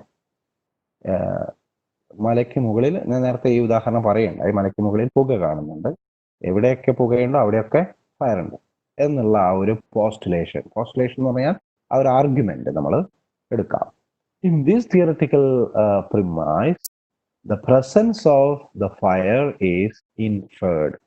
ഇവിടെ പുക മാത്രമേ നമ്മൾ കാണുന്നുള്ളൂ, തീ നമ്മൾ കാണുന്നില്ല. തീയുടെ സാന്നിധ്യം നമ്മൾ അനുമാനിക്കുകയാണ് ചെയ്യുന്നത്. ഇൻഫറൻസ് എന്ന് പറഞ്ഞാൽ അനുമാനമാണ്. But Charvakas would deny it by arguing that in all cases of smoke, we may not be able to check whether there is fire. ദൂരെയുള്ള ഒരു മലയിൽ നിന്നാണ് വരുന്നതെങ്കിൽ നമുക്ക് അവിടെ പോയി അത് നോക്കാനുള്ള ഒരു അവസരം ചിലപ്പോൾ ഉണ്ടാകണം എന്നില്ല. അതുകൊണ്ട് തന്നെ we do not get direct perception through our senses. Hence, you cannot believe that there will be fire since there is smoke. പുകയുള്ളതുകൊണ്ട് മാത്രം തീയുണ്ട് എന്ന് വിശ്വസിക്കാൻ പറ്റില്ല. We cannot conclusively establish the relation of invariable concomitance or vyapti between smoke and fire. Invariable concomitance. ഇവിടെ ഇൻവാരിയബിൾ എന്ന് പറഞ്ഞാൽ അറിയാലോ, ഒരിക്കലും മാറാത്ത രീതിയിലുള്ള ഒരു ഉറപ്പ് നമുക്ക് ഈ ഒരു ആർഗ്യുമെന്റിൽ നമുക്ക് കിട്ടില്ല. അതിനെയാണ് വ്യാപ്തി എന്ന് ഇന്ത്യൻ ഫിലോസഫിയിൽ പറയുന്നത്. ഇൻവാരിയബിൾ കൺകമിറ്റൻസ്. The process of inference cannot be complete without the knowledge of this relation. Besides, inference may commit the fallacy of begging the question. ഇൻഫറൻസിന് മറ്റൊരു പ്രശ്നം കൂടിയുണ്ട്. അത് it gives rise to the fallacy of begging the question. എന്താണ് ഈ begging the question? fallacy എന്ന് പറഞ്ഞാൽ നേരത്തെ പറഞ്ഞിട്ടുണ്ടായി, error ആണ്, അല്ലെങ്കിൽ ഒരു എറണസ് ആർഗ്യുമെന്റ് ആണ് fallacy എന്ന് പറയുന്നത്. begging the question എന്ന് പറഞ്ഞാൽ ഒന്ന് നോക്കൂ. begging the question fallacy occurs when the conclusion is assumed to be true in the argument's premises. ആർഗ്യുമെന്റിന്റെ പ്രമാണത്തിൽ കൺക്ലൂഷൻ ശരിയാണെന്ന് ടേക്കൻ ഫോർ ഗ്രാൻറ്റഡ്, നേരത്തെ അത് ശരിയാണ് എന്ന് ഉറപ്പിച്ച് വിശ്വസിക്കുകയാണ്. അത് ശരിയാണോ തെറ്റാണോ എന്നുള്ള യഥാർത്ഥ ക്വസ്റ്റ്യൻ ചോദിക്കാതെ തന്നെ അത് ശരിയാണ് എന്ന് ഉറപ്പിക്കുന്ന, മുൻകൂട്ടി ഉറപ്പിക്കുന്ന, മുൻധാരണയോടുകൂടി ഉറപ്പിക്കുന്നതിനെയാണ് ബെഗിങ് ദ ക്വസ്റ്റ്യൻ എന്നുള്ള രീതിയിൽ പറയുന്നത്. It doesn't mean that somebody is begging for a question. ആ രീതിയിലല്ല, മറിച്ച് ഒന്ന് ഈ എക്സാമ്പിൾ നോക്കൂ. Murder is always morally wrong. Murder എന്ന് പറയുന്നത്, കൊലപാതകം അല്ലെങ്കിൽ കൊല എന്ന് പറയുന്നത് നമ്മളുടെ സാമൂഹിക അല്ലെങ്കിൽ നൈതിക മൂല്യങ്ങൾക്കൊക്കെ എതിരാണ് എന്നൊരു ആർഗ്യുമെന്റ്. ഇതാണ് പോസ്റ്റുലേഷൻ, ഇതാണ് argument. Therefore, abortion is morally wrong. അതുകൊണ്ട് ഗർഭഛിദ്രം ചെയ്യുന്നത്, അബോർഷൻ ചെയ്യുന്നത് തെറ്റാണ് എന്ന് പറയുന്നു. ഇതില് ഒരു പകുതി വരെ മാത്രമേ ശരിയുള്ളൂ. സാമൂഹിക നിയമങ്ങൾക്ക് നിരക്കാത്തതുകൊണ്ട് അബോർഷൻ ശരിയില്ല. But in the case of high risks and complications, especially regarding the health of both mother and the child, അങ്ങനെയുള്ള സമയങ്ങളിൽ വളരെ കോംപ്ലിക്കേറ്റഡ് ആയിട്ടുള്ള കേസുകൾ അബോർഷൻ ചിലപ്പോൾ വേണ്ടി വരും. അബോർഷൻ നടന്നില്ലെങ്കിൽ ചിലപ്പോൾ ഈ രണ്ടുപേരും, ഈ അമ്മയും കുഞ്ഞും ഒരേപോലെ മരിക്കാനുള്ള സാധ്യതയുണ്ട്. അങ്ങനെയുള്ള കേസുകളിൽ ഡോക്ടർമാർക്ക് അബോർഷൻ പ്രിസ്ക്രൈബ് ചെയ്യാവുന്നതാണ്. അങ്ങനെയുള്ള കേസുകൾ അതൊരിക്കലും എത്തിക്കൽ വാല്യൂസിനെതിരല്ല, അത് മർഡർ ആകുന്നില്ല. പക്ഷേ ഈ ഒരു സാധ്യത അല്ലെങ്കിൽ ഈ ഒരു ചോദ്യം, എല്ലാ കേസുകളും അങ്ങനെയാണോ എന്നുള്ള ആ ഒരു ചോദ്യം ഉന്നയിക്കുന്നതിന് മുന്നേ തന്നെ ഈ ഇൻഫറൻസ് ടേക്സ് ഫോർ ഗ്രാൻറ്റഡ്, എന്താണ്, മർഡർ ഈസ് ഓൾവേസ് റോങ്, അതുകൊണ്ട് അബോർഷൻ റോങ് ആണ്. പക്ഷെ അതിന്റെ മറ്റു സാധ്യതകളെ പറ്റി പരിശോധിക്കാതെ ഒരു നിഗമനത്തിലേക്ക് എത്തിച്ചേരുന്ന ആ ഒരു ഫാലസിയെയാണ് നമ്മൾ begging the question എന്ന് പറയുന്നത്. Likewise, they discard testimony to be valid knowledge since it is derived through inference. Testimony, verbal testimony, ശബ്ദ എന്നുള്ള രീതിയിൽ ഇന്ത്യൻ ഫിലോസഫിയിൽ പറയുന്ന verbal testimony actually comes from a person who is trustworthy. വളരെ trust വർത്തി ആയിട്ടുള്ള, authoritative ആയിട്ടുള്ള ഒരു ആളിൽ നിന്ന് വരുന്ന ഉറപ്പിനെയാണ് ടെസ്റ്റിമണി എന്ന് പറയുന്നത്. അപ്പോൾ ഇവിടെയും നമ്മൾ ഉദാഹരണത്തിന് കാട്ടിൽ നിന്ന് വരുന്ന ഒരാൾ പറയുന്നു ശരിയാണ്, കാട്ട് തീ ഉണ്ടായിട്ടുണ്ട്, അതുകൊണ്ടാണ് ആ പുക, ഞാൻ കണ്ടിട്ടുണ്ട് എന്ന് പറയാണ്. അതിനെ ബേസ് ചെയ്തുകൊണ്ട് നമ്മൾ പറയാണ് ഓക്കെ, തീയുള്ള സ്ഥലത്തൊക്കെ തന്നെ, പുകയുള്ള സ്ഥലത്തൊക്കെ തന്നെ തീ ഉണ്ടാകും എന്ന് പറയുകയാണ്. പക്ഷേ ഈ കാട്ടിൽ നിന്ന് വന്നയാൾ വിശ്വസിക്കാൻ പറ്റുന്ന ആളാണോ അല്ലയോ എന്ന് നമുക്ക് ഒരു ഉറപ്പില്ല. നമ്മളത് അനുമാനിക്കുകയാണ്. Yes, he is a person whom we can trust. അതിനൊരു ഉറപ്പില്ല, അതും അനുമാനമാണ്. അതുകൊണ്ട് തന്നെ testimony is also discarded by the Nyaya school, right? Sorry, the Chavaga school. Okay. Then this narrow-minded attitude was criticized by other schools on the ground that perception itself is not invincible from errors. For example, we perceive moon as a source of light. In fact, it only reflects the light of the sun. ഇത് വളരെ ഇതൊരു narrow minded ആറ്റിറ്റ്യൂഡാണ് Charvaka മതക്കാരുടേത്. അവരെ പെർസെപ്ഷന് മാത്രമേ നമ്മൾ പ്രാധാന്യം കൊടുക്കുന്നുള്ളൂ. പക്ഷെ പെർസെപ്ഷനും എന്താണ്, it's not free from errors. പെർസെപ്ഷനും ചിലപ്പോൾ എറേഴ്സ് ഉണ്ടാകാം. കാര്യം നമ്മൾ ചന്ദ്രന്റെ പ്രകാശം എന്ന് നമ്മൾ പറയുന്നു, പക്ഷെ അതിന്റെ സത്യാവസ്ഥ എന്താണ്? ചന്ദ്രൻ സൂര്യന്റെ പ്രകാശത്തെ റിഫ്ലക്ട് ചെയ്യുക മാത്രമേ ചെയ്യുന്നുള്ളൂ. അപ്പോൾ ചന്ദ്രന്റെ പ്രകാശം സത്യമാണെന്ന് നമ്മൾ വിശ്വസിക്കുന്നിടത്തോളം കാലം we are actually believing that something which is not true. നമ്മൾ ഭൂമി പരന്നതാണ് എന്നുള്ളതാണ് നമ്മളുടെ അനുഭവ തലത്തിൽ നമുക്ക് വേദ്യമാകുന്ന അറിവ്. പക്ഷേ ഇറ്റ്സ് നോട്ട് ലൈക്ക് ദാറ്റ്. ഭൂമി ഉരുണ്ടതാണ്, ഗോളാകൃതിയുള്ളതാണ്, സ്പെറിക്കലാണ് ഭൂമി. Besides, their argument that all perception is valid and all inferences are invalid itself is an argument derived from the process of inference. എല്ലാ പെർസെപ്ഷനും ശരിയാണ്, എല്ലാ ഇൻഫറൻസും തെറ്റാണ് എന്നുള്ളതും ഒരു ഇൻഫറൻസ്, ഒരു അനുമാനമല്ലേ? അതും അനുമാനിക്കുകയാണ് ചെയ്യുന്നത്. നമുക്ക് ഉറപ്പിച്ചു പറയാൻ പറ്റുമോ എല്ലാ ഇൻഫറൻസും തെറ്റുകളാണ്, എല്ലാ പെർസെപ്ഷനും ശരിയാണ് എന്നുള്ളത് നമുക്ക് ഒരിക്കലും ഉറപ്പിച്ചു പറയാൻ പറ്റില്ല. ഇത് ശരിയാണ് തെറ്റാണെന്ന് പറയുന്നത് മറ്റൊരു അനുമാനമാണ്. അവിടെ അവര് അറിയാതെ ഇൻഫർ ചെയ്യാണ് ചെയ്യുന്നത്. Hence, their theory is refuted. Jaina school, the Jains classify knowledge into immediate knowledge, aparoksha jnana, and mediate knowledge, which is paroksha jnana. Immediate knowledge is extraordinary or extrasensory perception, which are of three kinds: avadhi, manaparyaya, and kevala. Jaina school പ്രകാരം രണ്ട് തരത്തിൽ അപരോക്ഷജ്ഞാനമെന്നും പരോക്ഷജ്ഞാനമെന്നും രണ്ട് തരത്തിലുണ്ട്. Immediate knowledge അല്ലെങ്കിൽ അപരോക്ഷജ്ഞാനം എന്ന് പറഞ്ഞാൽ അതീന്ദ്രിയ ജ്ഞാനമാണ്. നമ്മളെ സെൻസ് ഓർഗൻസിന് റിസീവ് ചെയ്യാൻ പറ്റുന്ന പെർസെപ്ഷൻ അല്ല, മറിച്ച് അതിനപ്പുറത്തുള്ള ചില കാര്യങ്ങളാണ്. ഒന്നാമത്തത് അവധി. അവധി എന്ന് പറഞ്ഞാൽ clairvoyance. What you mean by clairvoyance? Clairvoyance is the ability to foretell things, or what you can call it's the ability of the prophets to have farsightedness.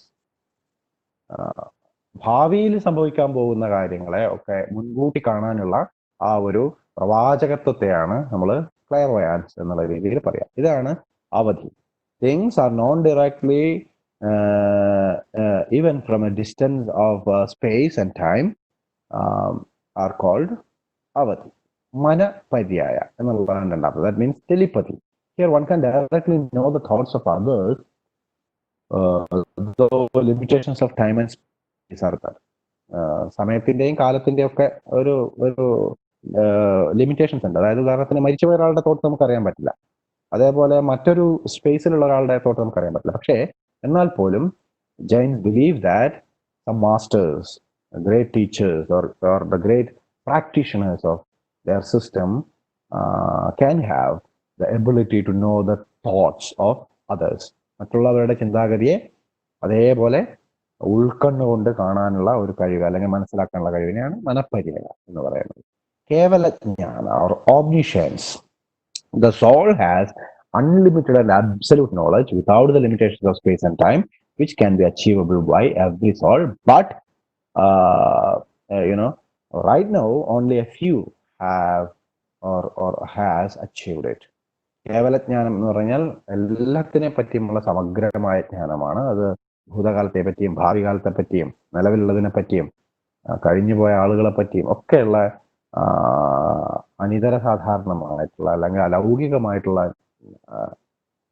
ജ്ഞാനത്തെയാണ് കേവലജ്ഞാനം എന്ന് പറയുന്നത്. എല്ലാവർക്കും ഇത് നേടാനുള്ള കഴിവുണ്ട്. But one should be the master of their own self. എന്നാൽ മാത്രമേ ഇത് നേടാൻ പറ്റൂ. രണ്ടാമത്തത് പരോക്ഷജ്ഞാനമാണ്.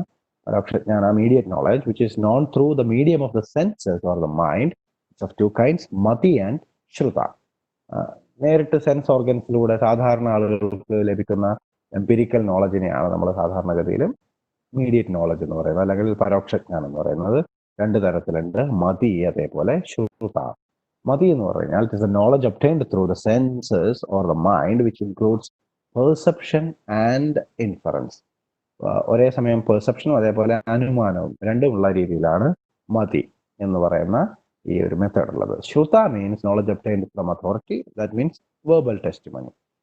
ഒരു മാസ്റ്ററുടെ അടുത്ത് നിന്ന് അല്ലെങ്കിൽ അറിവുള്ള ഒരാളുടെ അടുത്ത് നിന്ന് പകർന്നു കിട്ടിയ ജ്ഞാനത്തെ അവർ പറഞ്ഞ് ഉള്ള അറിവിനെയാണ് നമ്മൾ ശ്രുത എന്ന് പറയുന്നത്. ഉദാഹരണത്തിന് a person who is a തീർത്ഥങ്കര according to the Jains says that there is the existence of soul. ആത്മാവുണ്ട് എന്ന് പറയുന്നു. പക്ഷേ കോമൺ മാൻ അല്ലെങ്കിൽ ലേമാന് ചിലപ്പോൾ ഇത് അനുഭവത്തിൽ അറിയണമെന്നില്ല. പക്ഷെ അയാൾ വിശ്വസിക്കുകയാണ്, since it is stated by a master. അപ്പൊ അത്തരത്തിലുള്ള ജ്ഞാനത്തെയാണ് ശ്രുതജ്ഞാനം എന്ന് പറയുന്നത്. ശ്രുതജ്ഞാനത്തിൽ they believe in three pramanas: perception, inference and testimony. Apart from this, Jains also have the theory of Syadavada, which we already discussed. Now we move on to the theories of knowledge in Buddhism. It is directly related to the theory of reality. They admit only two kinds of objects of cognition: swalakshana അതേപോലെ സാമാന്യ ലക്ഷണ. സ്വലക്ഷണ എന്ന് പറഞ്ഞാൽ direct cognition ആണ്. സാമാന്യ ലക്ഷണ which means universal അല്ലെങ്കിൽ generality, അതിനെയാണ് സാമാന്യ ലക്ഷണം എന്ന് പറയുന്നത്. ഈ രണ്ട് സ്വലക്ഷണയ്ക്കും അതേപോലെ സാമാന്യ ലക്ഷണത്തെയും അനുസൃതമായി there are two pramanas or methods by which we can have valid knowledge: perception and inference. Perception, പ്രത്യക്ഷ എന്ന് പറയുന്നത് എന്താണ്? It should be essentially devoid of determinations nor associated with any names. പ്രത്യക്ഷ എന്ന് പറയുന്നത്, പെർസെപ്ഷൻ എന്ന് പറയുന്നത് നമുക്ക് ഓർത്തെടുക്കാൻ കഴിയുന്നതിന് മുന്നേ നമ്മളിലേക്ക് കടന്നു വരുന്ന നോളജിനെയാണ്. അല്ലെങ്കിൽ നമുക്ക് മറ്റൊന്നുമായിട്ട് കണക്ട് ചെയ്യാൻ പറ്റുന്നതിന് മുന്നേ നമുക്ക് പെട്ടെന്നുണ്ടാകുന്ന ആ അറിവിനെയാണ് perception. It should be free from any subjective input from the knower's part, since perception occurs instantly when an object is presented to the senses.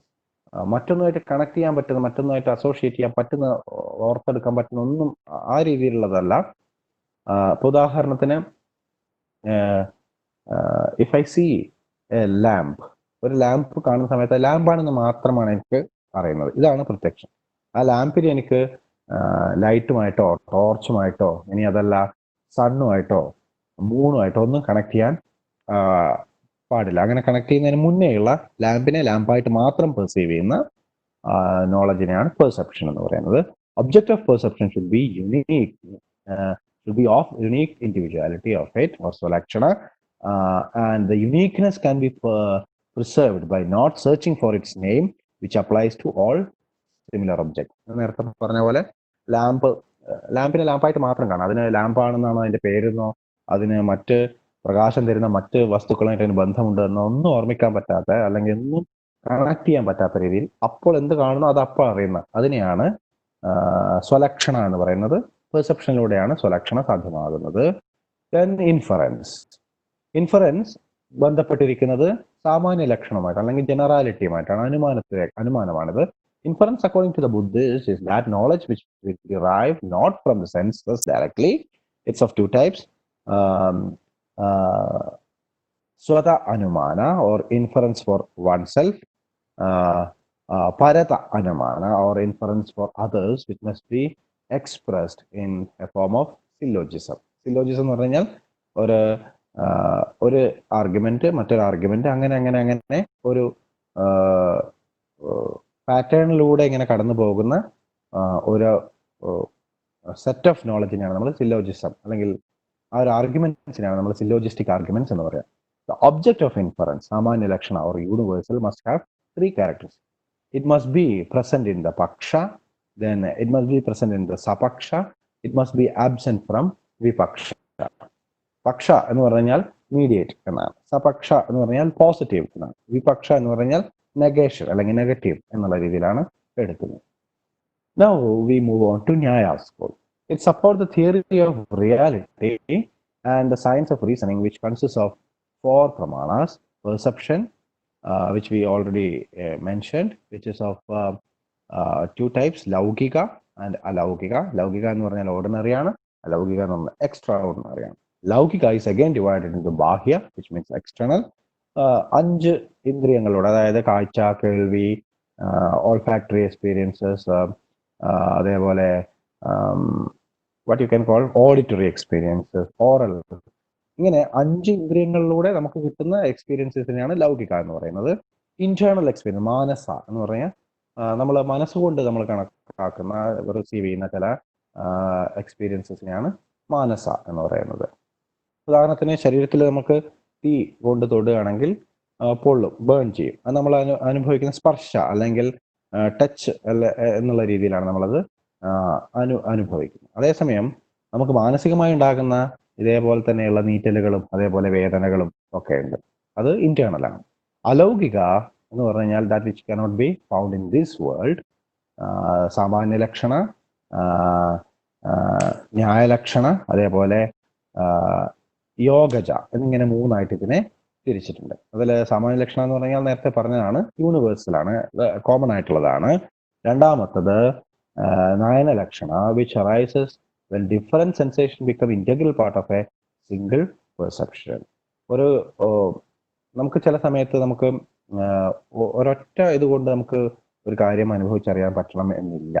അത് ഡിഫറെന്റ് ആയിട്ടുള്ള സെൻസേഷൻസ് കൂടി ചേർന്നാൽ മാത്രമേ നമുക്ക് ഒരു വസ്തു ഏത് രീതിയിലാണ് എന്ന് പറയാൻ പറ്റും. ഉദാഹരണത്തിന് ചുട്ടുപഴുത്ത് കിടക്കുന്ന ഒരു അയൺ റോഡ്, അതിനെ നമ്മൾ അയൺ റോഡാണെന്ന് നമ്മൾ ആദ്യം മനസ്സിലാക്കും. നമ്മൾ അതിനെ പോയി എടുക്കുകയാണെന്ന് വിചാരിക്കുക, ആദ്യം നമ്മൾ അതിനെ സ്പർശിക്കുന്നു, സ്പർശിച്ച ഉടനെ അത് പൊള്ളുമ്പോൾ അത് നമുക്ക് പൊള്ളുകയാണ് എന്ന് നമുക്കത് മനസ്സിലാകും. ഇങ്ങനെ ഒട്ടനവധി association of different senses are there in order to understand this ന്യായലക്ഷണ. യോഗജ എന്ന് പറഞ്ഞാൽ ഇൻറ്റ്യൂട്ടീവ് നോളജ് ആണ്, അതീന്ദ്രിയ ജ്ഞാനമാണ്, which is attained through rigorous practices of yogic meditation. വളരെ കൃത്യമായ തപസ്സിലൂടെയും സാധനയിലൂടെയും യോഗികൾക്കൊക്കെ കിട്ടുന്ന അതീന്ദ്രിയ ജ്ഞാനമാണ് യോഗജ എന്നുള്ള രീതിയിൽ ന്യായ school വിവക്ഷിക്കുന്നത്. Then we have perception occurs in two stages: nirvikalpa or indeterminate perception, in which we have immediate apprehension, raw awareness, which we have not yet analyzed. നമ്മൾ നേരത്തെ Buddhist സ്കൂളിൽ പറഞ്ഞതുപോലെ സ്വലക്ഷണം പെട്ടെന്ന് തന്നെ റോ ആയിട്ട് അപ്പോൾ നമുക്ക് കിട്ടുന്ന ആ ഒരു അവബോധത്തെയാണ് നിർവികൽപ്പ എന്ന് പറയുന്നത്. ദെൻ വി ഹാവ് സവികൽപ്പ. അതിനുശേഷം നമ്മൾ അതിനെ അനലൈസ് ചെയ്ത് തരംതിരിച്ച് ഇത് ഇന്നതാണെന്ന് മനസ്സിലാക്കുന്നതിനാണ് സവികൽപ്പ എന്ന് പറയുന്നത്, which is differentiated, relational and judgement. Then the second method propounded by the Nyaya school is inference, indirect or mediate knowledge, which is inferred on the basis of another piece of knowledge, which is classified into three. The first classification, മൂന്ന് തരത്തിലുള്ള classification അനുമാനത്തിനുണ്ട്. അതിന് സ്വാർത്ഥാനുമാന, അതേപോലെ പരാർത്ഥാനുമാന എന്നിങ്ങനെ രണ്ട് രീതിയിലുള്ള classifications ഉണ്ട്. Then we have the second classification discuss three kinds of inferences, പൂർവാവത്, ശേഷാവത്, അതേപോലെ സാമാന്യതോ ദൃഷ്ട എന്നിങ്ങനെ മൂന്നാമത്തെ ഒരു ക്ലാസിഫിക്കേഷനിൽ. Just look at this particular picture, നമുക്ക് പെട്ടെന്നത് മനസ്സിലാക്കാൻ പറ്റും. Okay, now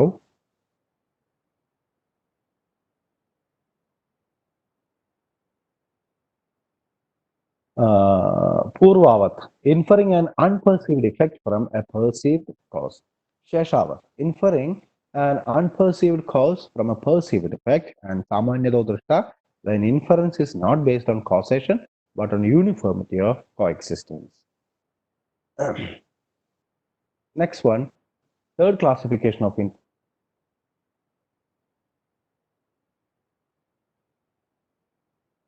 three types: kevala anvayi, kevala vyatiregi, and anvaya vyatiregi. The third type is comparison.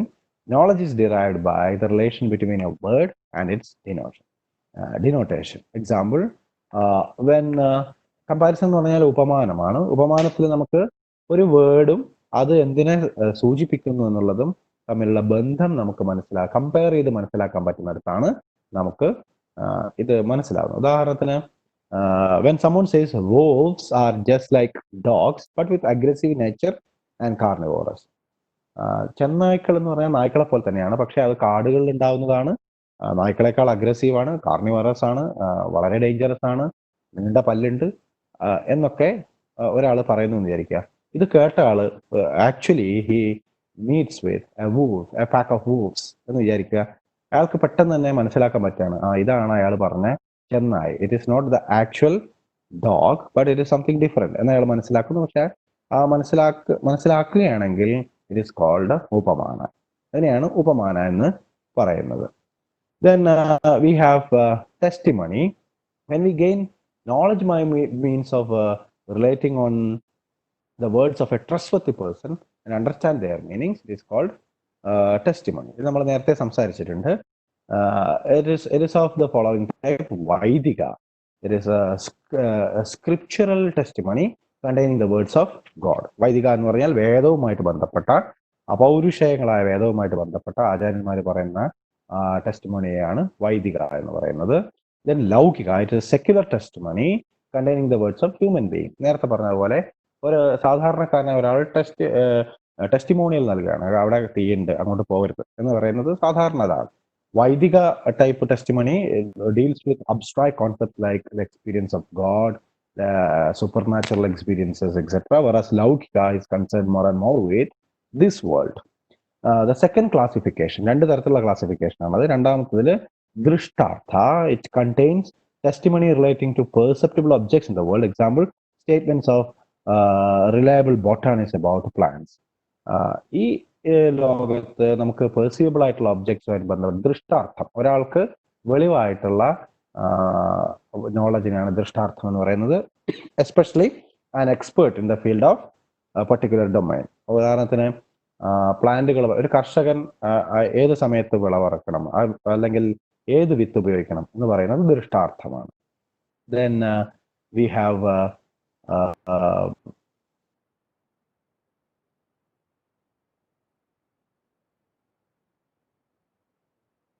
adrishtartha. It contains testimony relating to imperceptible object or supersensible reality. Statements reliable nutritionist about vitamins. ഉദാഹരണത്തിൽ നമുക്ക് an expert who in the field of virology expert ആയിട്ടുള്ള ഒരാൾ, he talks about coronavirus which we cannot perceive directly.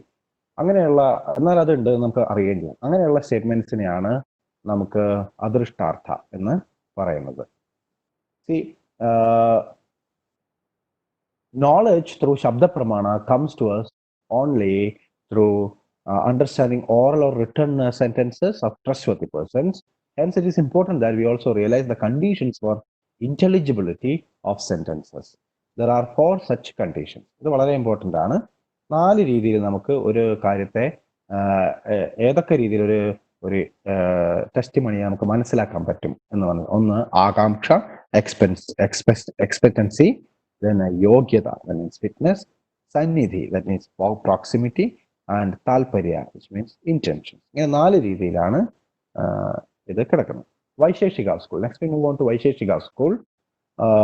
Vaisheshika സ്കൂളിൻ്റെത് it is almost same to the philosophy of Nyaya school. അതുകൊണ്ട് അത് കൂടുതലായിട്ടും നമുക്ക് പറയേണ്ട ആവശ്യം വരുന്നില്ല.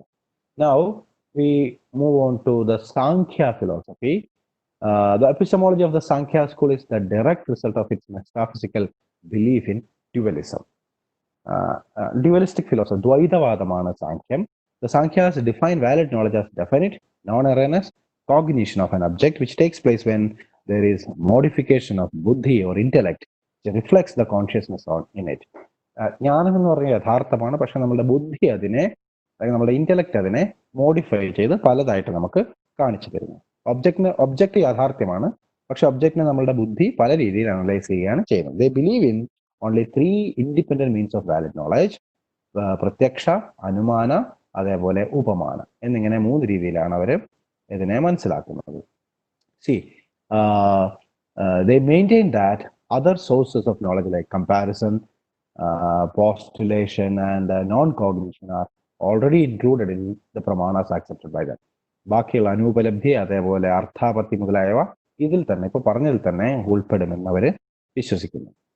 പെർസെപ്ഷൻ നമ്മൾ നേരത്തെ സംസാരിക്കേണ്ടായി, പ്രത്യക്ഷ ജ്ഞാനം എന്ന് പറയുന്നത്. Like others, Samkhya also believe that perception knowledge arises when an object is directly cognized because of its contact with some sense. ഇന്ദ്രിയങ്ങളിലൂടെ നമുക്കറിയാവുന്ന കാര്യങ്ങൾ മാത്രമാണ് പെർസെപ്ഷൻ ആയിട്ട് കണക്കാക്കിയിരുന്നുള്ളൂ. But there is the play of buddhi or mind or our intellect. Sense ഓർഗൻസിലൂടെ കിട്ടുന്ന ജ്ഞാനത്തെ നമ്മളുടെ മനസ്സ് അനലൈസ് ചെയ്യുകയും ബുദ്ധി അനലൈസ് ചെയ്യുകയും അതിനെ മോഡിഫൈ ചെയ്യുകയും ചെയ്യുകയാണ് പെർസെപ്ഷനിൽ സംഭവിക്കുന്നതെന്ന് അവർ വിശ്വസിക്കുന്നു. ദെൻ ഇൻഫറൻസ് ഓർ അനുമാന, apart from stressing on the need for repeated observations and concomitants like the Nayayikas do, the Sankhya theory of inference is very much like the Nyaya theory of inference. Nyaya theory-യിൽ എന്ത് പറഞ്ഞു അതുപോലെ തന്നെയാണ് സാഖ്യ തിയറിയിലും പറയുന്നത്. സാമാന്യ ദൃഷ്ട, അതേപോലെ ശേഷാവത്ത്, ഇതൊക്കെ തന്നെ നമ്മൾ ഓൾറെഡി ഡിസ്കസ് ചെയ്തതാണ്. ടെസ്റ്റിമണി മൂന്നാമത്തത്, ഓർ ശബ്ദ. They believe that the authoritative statements, ആപ്തവചനം എന്നുള്ളതാണ് ഇതിന്. ആപ്തവചനം എന്ന് പറഞ്ഞു കഴിഞ്ഞാൽ the statements or authoritative statements made by masters എന്നുള്ളതാണ്. Yield knowledge of objects which cannot be revealed by perception and inference. സാമാന്യ ജനങ്ങൾ ചെയ്യുന്നത് പോലെ ഡയറക്റ്റ് ആയിട്ടോ അനുമാനത്തിലൂടെയോ കിട്ടാവുന്ന ഒന്നല്ല ആപ്തവചനങ്ങളിലൂടെ കിട്ടാവുന്ന നോളജ് എന്ന് അവരെ വിശ്വസിക്കുന്നു. ശബ്ദ is generally considered of 2 kinds, ലൗകിക and വൈദിക, which we already mentioned. എന്താണ് ലൗകിക എന്നും എന്താണ് വൈദിക എന്നും നമ്മൾ നേരത്തെ സംസാരിക്കേണ്ടായി. യോഗ സ്കൂൾ, വൈശേഷിക സ്കൂൾ ന്യായ സ്കൂളുമായിട്ട് ഏത് രീതിയിൽ ബന്ധപ്പെട്ടു അതേപോലെയാണ് യോഗ സ്കൂളിന്റെ ഫിലോസഫി സാഖ്യ ഫിലോസഫിയുമായി ബന്ധപ്പെട്ടിരിക്കുന്നത്. So that we may not need it to make it in detail. Now we move on to the 8th school, Mimamsa school. For them, valid knowledge is that which gives some fresh information about something, is not contradicted by any other knowledge, and is not due to any defective condition like the jaundiced eyes. നമ്മൾ എല്ലാത്തിനെയും ഒരു ഒറ്റ കണ്ണോട് കൂടി നോക്കി കാണാം, പ്രജുഡിസോട് കൂടി നോക്കി കാണാൻ പാടില്ല. വാലിഡ് നോളജ് മറ്റൊന്നുകൊണ്ട് തുലനപ്പെടുത്തി അറിയേണ്ട ഒന്നല്ല. വാലിഡ് നോളജ് സത്യമാണ്, അത് ഇൻഹെറന്റ്ലി സത്യമാണ്, അത് അതിൻ്റെ അവസ്ഥ തന്നെ സത്യാവസ്ഥയാണ്. അതുകൊണ്ട് നമ്മൾ അതിനെ തിരിച്ചറിയുക മാത്രമേ വേണ്ടൂ. സത്യം നേരത്തെ തന്നെ എക്സിസ്റ്റ് ചെയ്യുന്നു, നമ്മൾ അതിനെ തിരിച്ചറിയാതെ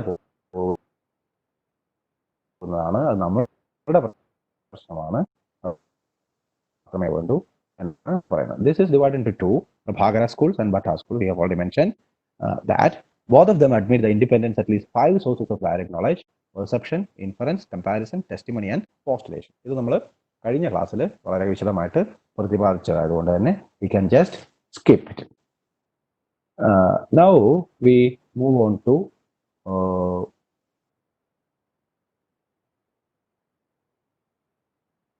the Advaita school. Advaita school, the Advaita school or the school of Vedanta.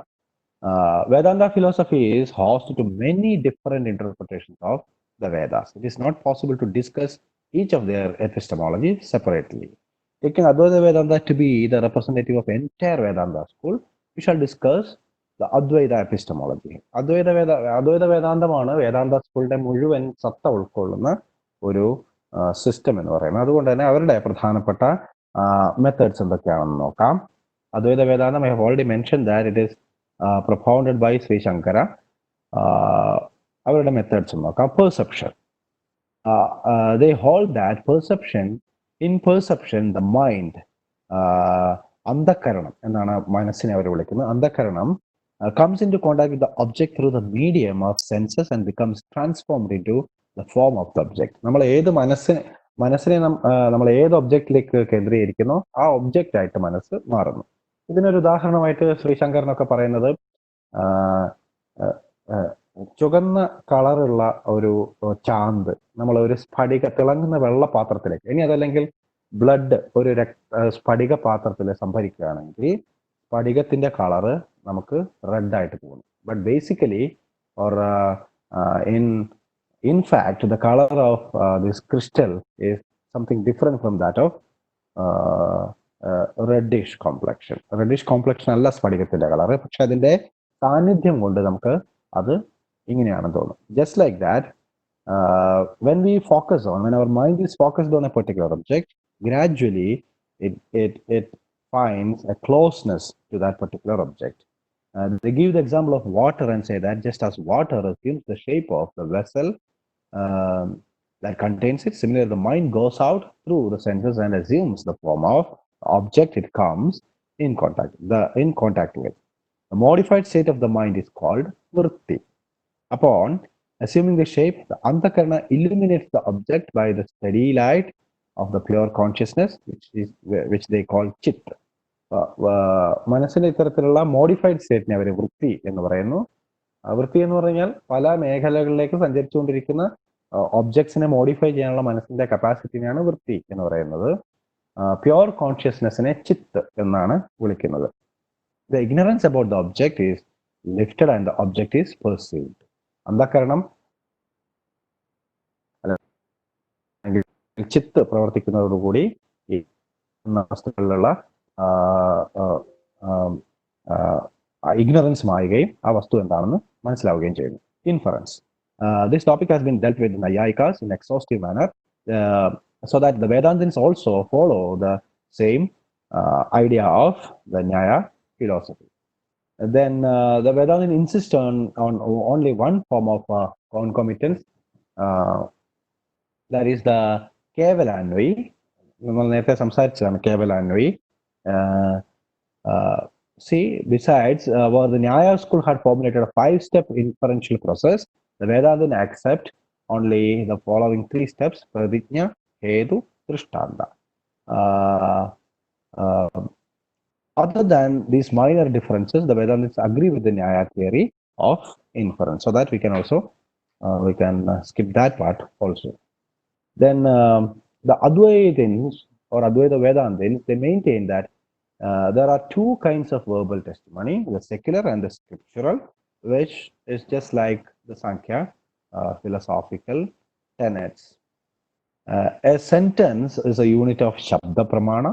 The meanings of all the Mahavakyas of the scriptures are not contained merely in their constituent words. അപ്പോൾ ഇതാണ് പ്രധാനപ്പെട്ട ഒരു വ്യത്യാസം. Scriptural അല്ലെങ്കിൽ വൈദിക മഹാവാക്യങ്ങൾ യഥാർത്ഥത്തിൽ 4 ഉപനിഷത്തുകളിൽ നിന്നായി എടുത്തിട്ടുള്ള 4 മഹാവാക്യങ്ങളാണ് ശബ്ദപ്രമാണമായിട്ട് പൊതുവെ വേദാന്തിൻസ് കണക്കാക്കുക. അഹം ബ്രഹ്മാസ്മി, ഞാനാണ് ബ്രഹ്മം എന്ന് പറയുന്നത്. പ്രജ്ഞാനം ബ്രഹ്മ, അറിവാണ് ബ്രഹ്മം.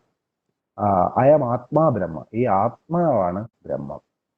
തത്വമസി, അത് അല്ലെങ്കിൽ ആ മഹാസത്യം നിങ്ങളാകുന്നു എന്ന് പറയുന്ന 4 മഹാവാക്യങ്ങളെയാണ് പൊതുവെ ശബ്ദപ്രമാണമായിട്ട് എടുക്കുന്നത്. പക്ഷേ ഈ 4 വാക്യങ്ങൾ ഉച്ചരിച്ചത് കൊണ്ടോ അത് കേട്ടത് കൊണ്ടോ അതിൻ്റെ ലിംഗ്വിസ്റ്റിക് മീനിങ് മനസ്സിലാക്കിയത് കൊണ്ടോ നമുക്ക് അവയുടെ യഥാർത്ഥ അർത്ഥം എന്താണെന്ന് മനസ്സിലാകണമെന്നില്ല, അല്ലെങ്കിൽ അതിനെ റിയലൈസ് ചെയ്യണം എന്നില്ല.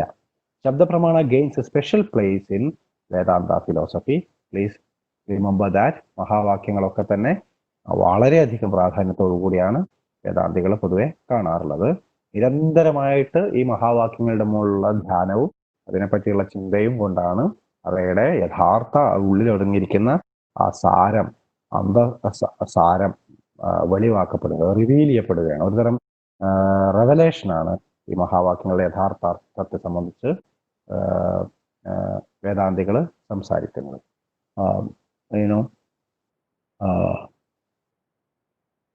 പോസ്റ്റുലേഷൻ. പോസ്റ്റുലേഷൻ അനുപലബ്ധി. Postulation, the Advaita Vedanta view of postulation is also quite similar to the Bhattamimamsa view, which has already been discussed. Bhattamimamsakamare pole thanne Arthapatti, I'm sorry, postulation is equivalent to Arthapatti, not Anupalabdhi. Arthapattiye Drishta Arthapatti ennum അതേപോലെ തന്നെ ശ്രുത അർത്ഥപത്തി, കാണുന്നത് അതേപോലെ തന്നെ കേൾക്കുന്നത് എന്നുള്ളതാണ് ഭട്ടമീമാംസകന്മാരെ തരംതിരിച്ചതെങ്കിൽ വേദാന്തിൻസ് അതിനെ അഭിധാനാനുപപത്തി, അതേപോലെ അഭിഹിതാനുപപത്തി, കൂടാതെ എന്നിങ്ങനെ രണ്ടായിട്ടാണ് അതിനെ തരംതിരിക്കുന്നത്. അഭിധാനാനുപപത്തിയിൽ this is one of in which the speaker fails to make grammatically complete statement. Here only a part of the sentence is uttered by the speaker, which does not fully express the speaker's intention. The hearer perceives the words that are missing. For example, when the speaker merely utters the word dwaram, the hearer cannot understand what the speaker wants unless he perceives the missing word pidhehi, close. കുറച്ചുകൂടി simplify ചെയ്ത് പറയുകയാണെങ്കിൽ നമ്മൾ ഒരു സംസാരത്തിൽ, common സ്പീച്ചിൽ നമ്മൾ ചില വാക്കുകൾ നമ്മൾ മുഴുവൻ പറയാറില്ല. കേൾവിക്കാരൻ അത് ഊഹിച്ച് എടുക്കുകയാണ് വേണ്ടത്. ഇപ്പം ഒരു ഉദാഹരണമായിട്ട് ഒരു വ്യക്തി മരണപ്പെടുന്നതിന് നമ്മൾ പറയും അയാൾ പോയി. അപ്പം പോയി എന്നുള്ളതിൻ്റെ യഥാർത്ഥ കോണ്ടെക്ച്വൽ മീനിങ് എന്താണെന്ന് കേൾവിക്കാരൻ അനുമാനിച്ചെടുക്കുന്നില്ലെങ്കിൽ അയാളത് വേറൊരു സെൻസിലാണ് എടുക്കുക. അപ്പം ഇങ്ങനെ അനുമാനിക്കുന്ന ഈ ഒരു ഇതിനെയാണ് അർത്ഥാപത്തി എന്ന് പൊതുവെ പറയാറുള്ളത്. ഈ പ്രോസസ്സിനെയാണ് അഭിധാനാനുപപത്തി എന്ന് പറയുന്നത്. അഭിഹിതാനുപപത്തി, this is where the sentence is complete but its meaning remains incomplete without the presumption of a fact. Sentence മുഴുവനായിരിക്കും, പക്ഷേ അതിന്റെ മീനിങ് മുഴുവനായിട്ട് മറ്റൊന്നായിരിക്കും. മറ്റൊരു മീനിങ് നമ്മൾ ഊഹിച്ചെടുക്കുകയാണ് ഈ ഒരു അർത്ഥാപത്തിൽ നമ്മൾ ചെയ്യേണ്ടത്. Then non-cognition or anupalabdhi. Generally speaking, the Advaitins share their theory of admitting non-cognition as an independent pramana with the Bhattamimamsaka school, whose position has already been discussed. അപ്പോൾ ഇവ മീമാംസയും വേദാന്തവും ന്യായ വൈശേഷികം സാഖ്യ യോഗം ഇവ തമ്മിൽ അഭേദ്യമായിട്ടുള്ള ബന്ധങ്ങളുണ്ടെന്ന് നമ്മൾ കഴിഞ്ഞ ക്ലാസ്സിൽ തന്നെ we have already mentioned that, so that the philosophies of or the theories of knowledge overlaps with each other in these different sets of systems. ന്യായ വൈശേഷിക സാഖ്യ യോഗ മീമാംസ വേദാന്തം, ഈ 3 സെറ്റാക്കി തിരിച്ചുകൊണ്ട് ഓരോന്നിൻ്റെയും തിയറീസ്, എപ്പിസ്റ്റമോളജിക്കൽ തിയറീസ് എന്താണ് എന്നുള്ളത് വളരെ കൃത്യമായി ഒന്നിൻ്റെ പഠിക്കുകയാണെങ്കിൽ സ്വാഭാവികമായിട്ട് we can easily understand the philosophy of the theory of knowledge of the other system. Right, relate ചെയ്തു വരുന്ന മറ്റേ സിസ്റ്റത്തിന്റെ തിയറി എന്താണ് നമുക്ക് വളരെ പെട്ടെന്ന് മനസ്സിലാക്കാൻ പറ്റും. So there ends our discussion on Indian philosophy, which is the fourth module in the text, the humanities, methodology and perspectives. Thank you. Thank you sir. Actually നമുക്ക് ഇപ്പം ഞാൻ QA നോക്കുമ്പോൾ ക്വസ്റ്റ്യൻസ് ഒന്നും വന്നിട്ടില്ല. പക്ഷേ ഇതില് ഈ മോഡ്യൂളിൻ്റെ അകത്ത് ഇമ്പോർട്ടൻ്റ് ആയിട്ട് ഇപ്പം മോഡ്യൂൾ തീർന്നല്ലോ, ഇമ്പോർട്ടൻ്റ് ആയിട്ടുള്ള questions university exam point of വ്യൂവിലോ അല്ലെങ്കിൽ സാറിന് ഇമ്പോർട്ടൻ്റ് ആയിട്ട് കവർ ചെയ്യണം എന്ന് തോന്നുന്ന ടോപ്പിക്സ് സ്റ്റുഡൻസിനോട് ഷെയർ ചെയ്യാം. അതിൽ പ്രധാനപ്പെട്ട നമ്മൾ നോക്കേണ്ട the classification of the Indian philosophical system, orthodox philosophy, heterodox philosophy, ആ ബേസിക് ക്ലാസിഫിക്കേഷൻ എന്താണെന്ന് we discussed it in the first session and it is important. Then individual terms like abhidhana, anupatti, syadavada, then manaparyaya, kevalajnana, അങ്ങനെയുള്ള individual terms എന്തൊക്കെയാണ്, അനുമാന, ഉപലബ്ധി, അതേപോലെ മനസ്സംപ്ലവ, പ്രാമാണ്യ വ്യവസ്ഥ, ഇങ്ങനെയുള്ള individual terms അതിൻ്റെ ഒരു glossary എന്നുള്ള രീതിയിൽ ഈ ടെക്സ്റ്റിന്റെ പുറത്ത് കൊടുത്തിട്ടുണ്ട്. അതിലുള്ള ഓരോ ഇൻഡിവിജ്വൽ ടേംസ് എന്തൊക്കെയാണെന്നുള്ളത് നോക്കുകയും അത് വിശദമായിട്ട് പഠിക്കുകയും ചെയ്യുന്നത് നല്ലതായിരിക്കും. Then difference between the epistemology of the Jains as well as Buddhist എന്നുള്ള രീതിയിലുള്ള ക്വസ്റ്റ്യൻസ് എക്സ്പെക്ട് ചെയ്യാൻ പറ്റുന്നതാണ്. What you mean by testimony, how testimony is different in the school of Nyaya as well as the school of yoga or any other school. അത് അങ്ങനെയുള്ള questions compare ചെയ്യാൻ വേണ്ടിയിട്ടുള്ള comparing and contrasting ആ രീതിയിലുള്ള questions expect ചെയ്യാവുന്നതാണ്. Then the different time periods according to S Radhakrishna, നമ്മൾ ആദ്യം പറഞ്ഞ 4 ടൈം പീരീഡുകളുണ്ട്. വേദിക് പീരീഡ്, സൂത്ര പീരീഡ്, അതേപോലെ സ്കോളാസ്റ്റിക് പീരീഡ്, എപ്പിക് പീരീഡ് എന്നൊക്കെ. ഇത് 4ന്റെയും പ്രത്യേകതകൾ പഠിച്ചു വെക്കുന്നത് നല്ലതായിരിക്കും.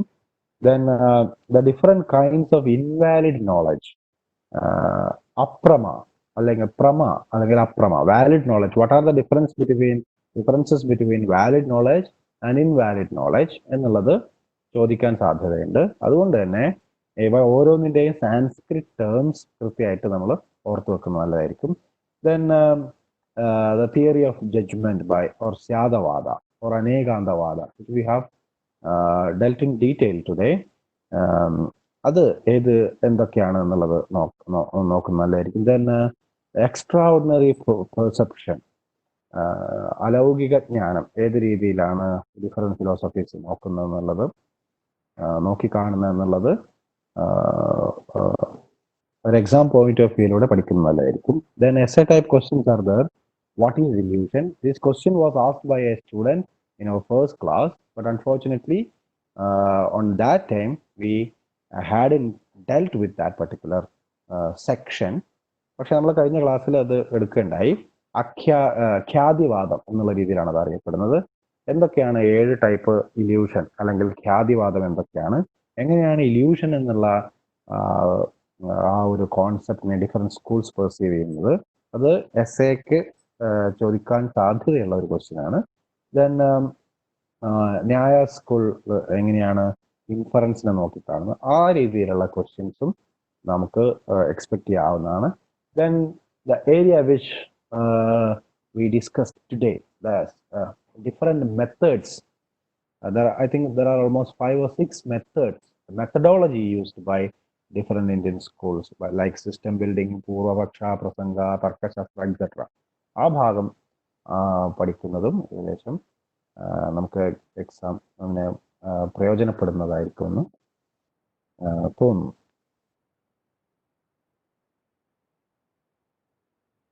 Hello. Okay sir, thank you. Sessions ഈ ഒരു മോഡ്യൂൾ ഫുൾ കംപ്ലീറ്റ് ചെയ്ത് തന്നതിന്, അതോടൊപ്പം തന്നെ കണ്ടിന്യൂസ് 3 ക്ലാസ്സുകൾ സാർ എടുത്തു. So thanks a lot. Thank you audience for listening. Okay, ഇതിൽ സ്ലൈഡ്സുകളിലൊക്കെ ചിലപ്പോൾ ചെറിയ മിസ്റ്റേക്സ്, സെന്റൻസ് കൺസ്ട്രക്ഷനിലെ മിസ്റ്റേക്ക് കാണാം. കാരണം most of the slides have been done over night. അതുകൊണ്ട് തന്നെ അതിൽ ചെറിയ മിസ്റ്റേക്സ് കാണാൻ സാധ്യതയുണ്ട്. ആ മിസ്റ്റേക്സ് ഒക്കെ തന്നെ അഡ്ജസ്റ്റ് ചെയ്ത് ശരിയേതാണെന്ന് നോക്കുകയും കൂടി ചെയ്യണം students. Okay, sir. Thank you, sir. Slides, as you have already mentioned, slides are for our convenience. Slides പറയുന്നത് അതേപോലെ ഫോളോ ചെയ്യല്ല സ്റ്റുഡൻസിന്റെ duty. It's the duty of the student to read the text completely. They should finish the text. Text ആണ് base ചെയ്യേണ്ടത്, അല്ലാതെ നമ്മളെ ക്ലാസ്സിൽ എടുക്കുന്ന slides അല്ല. സ്ലൈഡ്സ് ടീച്ചേഴ്സിന്റെ കൺവീനിയൻസിന് വേണ്ടി മാത്രമാണ്. അതുകൊണ്ട് നിർബന്ധമായിട്ട് ടെക്സ്റ്റ് ഫോളോ ചെയ്യുക എന്നുള്ളതാണ് ഏറ്റവും ഫണ്ടമെന്റൽ ആയിട്ടുള്ള കാര്യം. സ്റ്റുഡൻസിന് ഈ ഒരു വീഡിയോ എഡിറ്റ് ചെയ്തത് നമ്മൾ നെക്സ്റ്റ് വീക്ക് അപ്ലോഡ് ചെയ്യുന്നതായിരിക്കും ASAPന്റെ ചാനലിൽ. So thank you students. Thank you sir. Thank you sir four taking this session. Okay, thank you.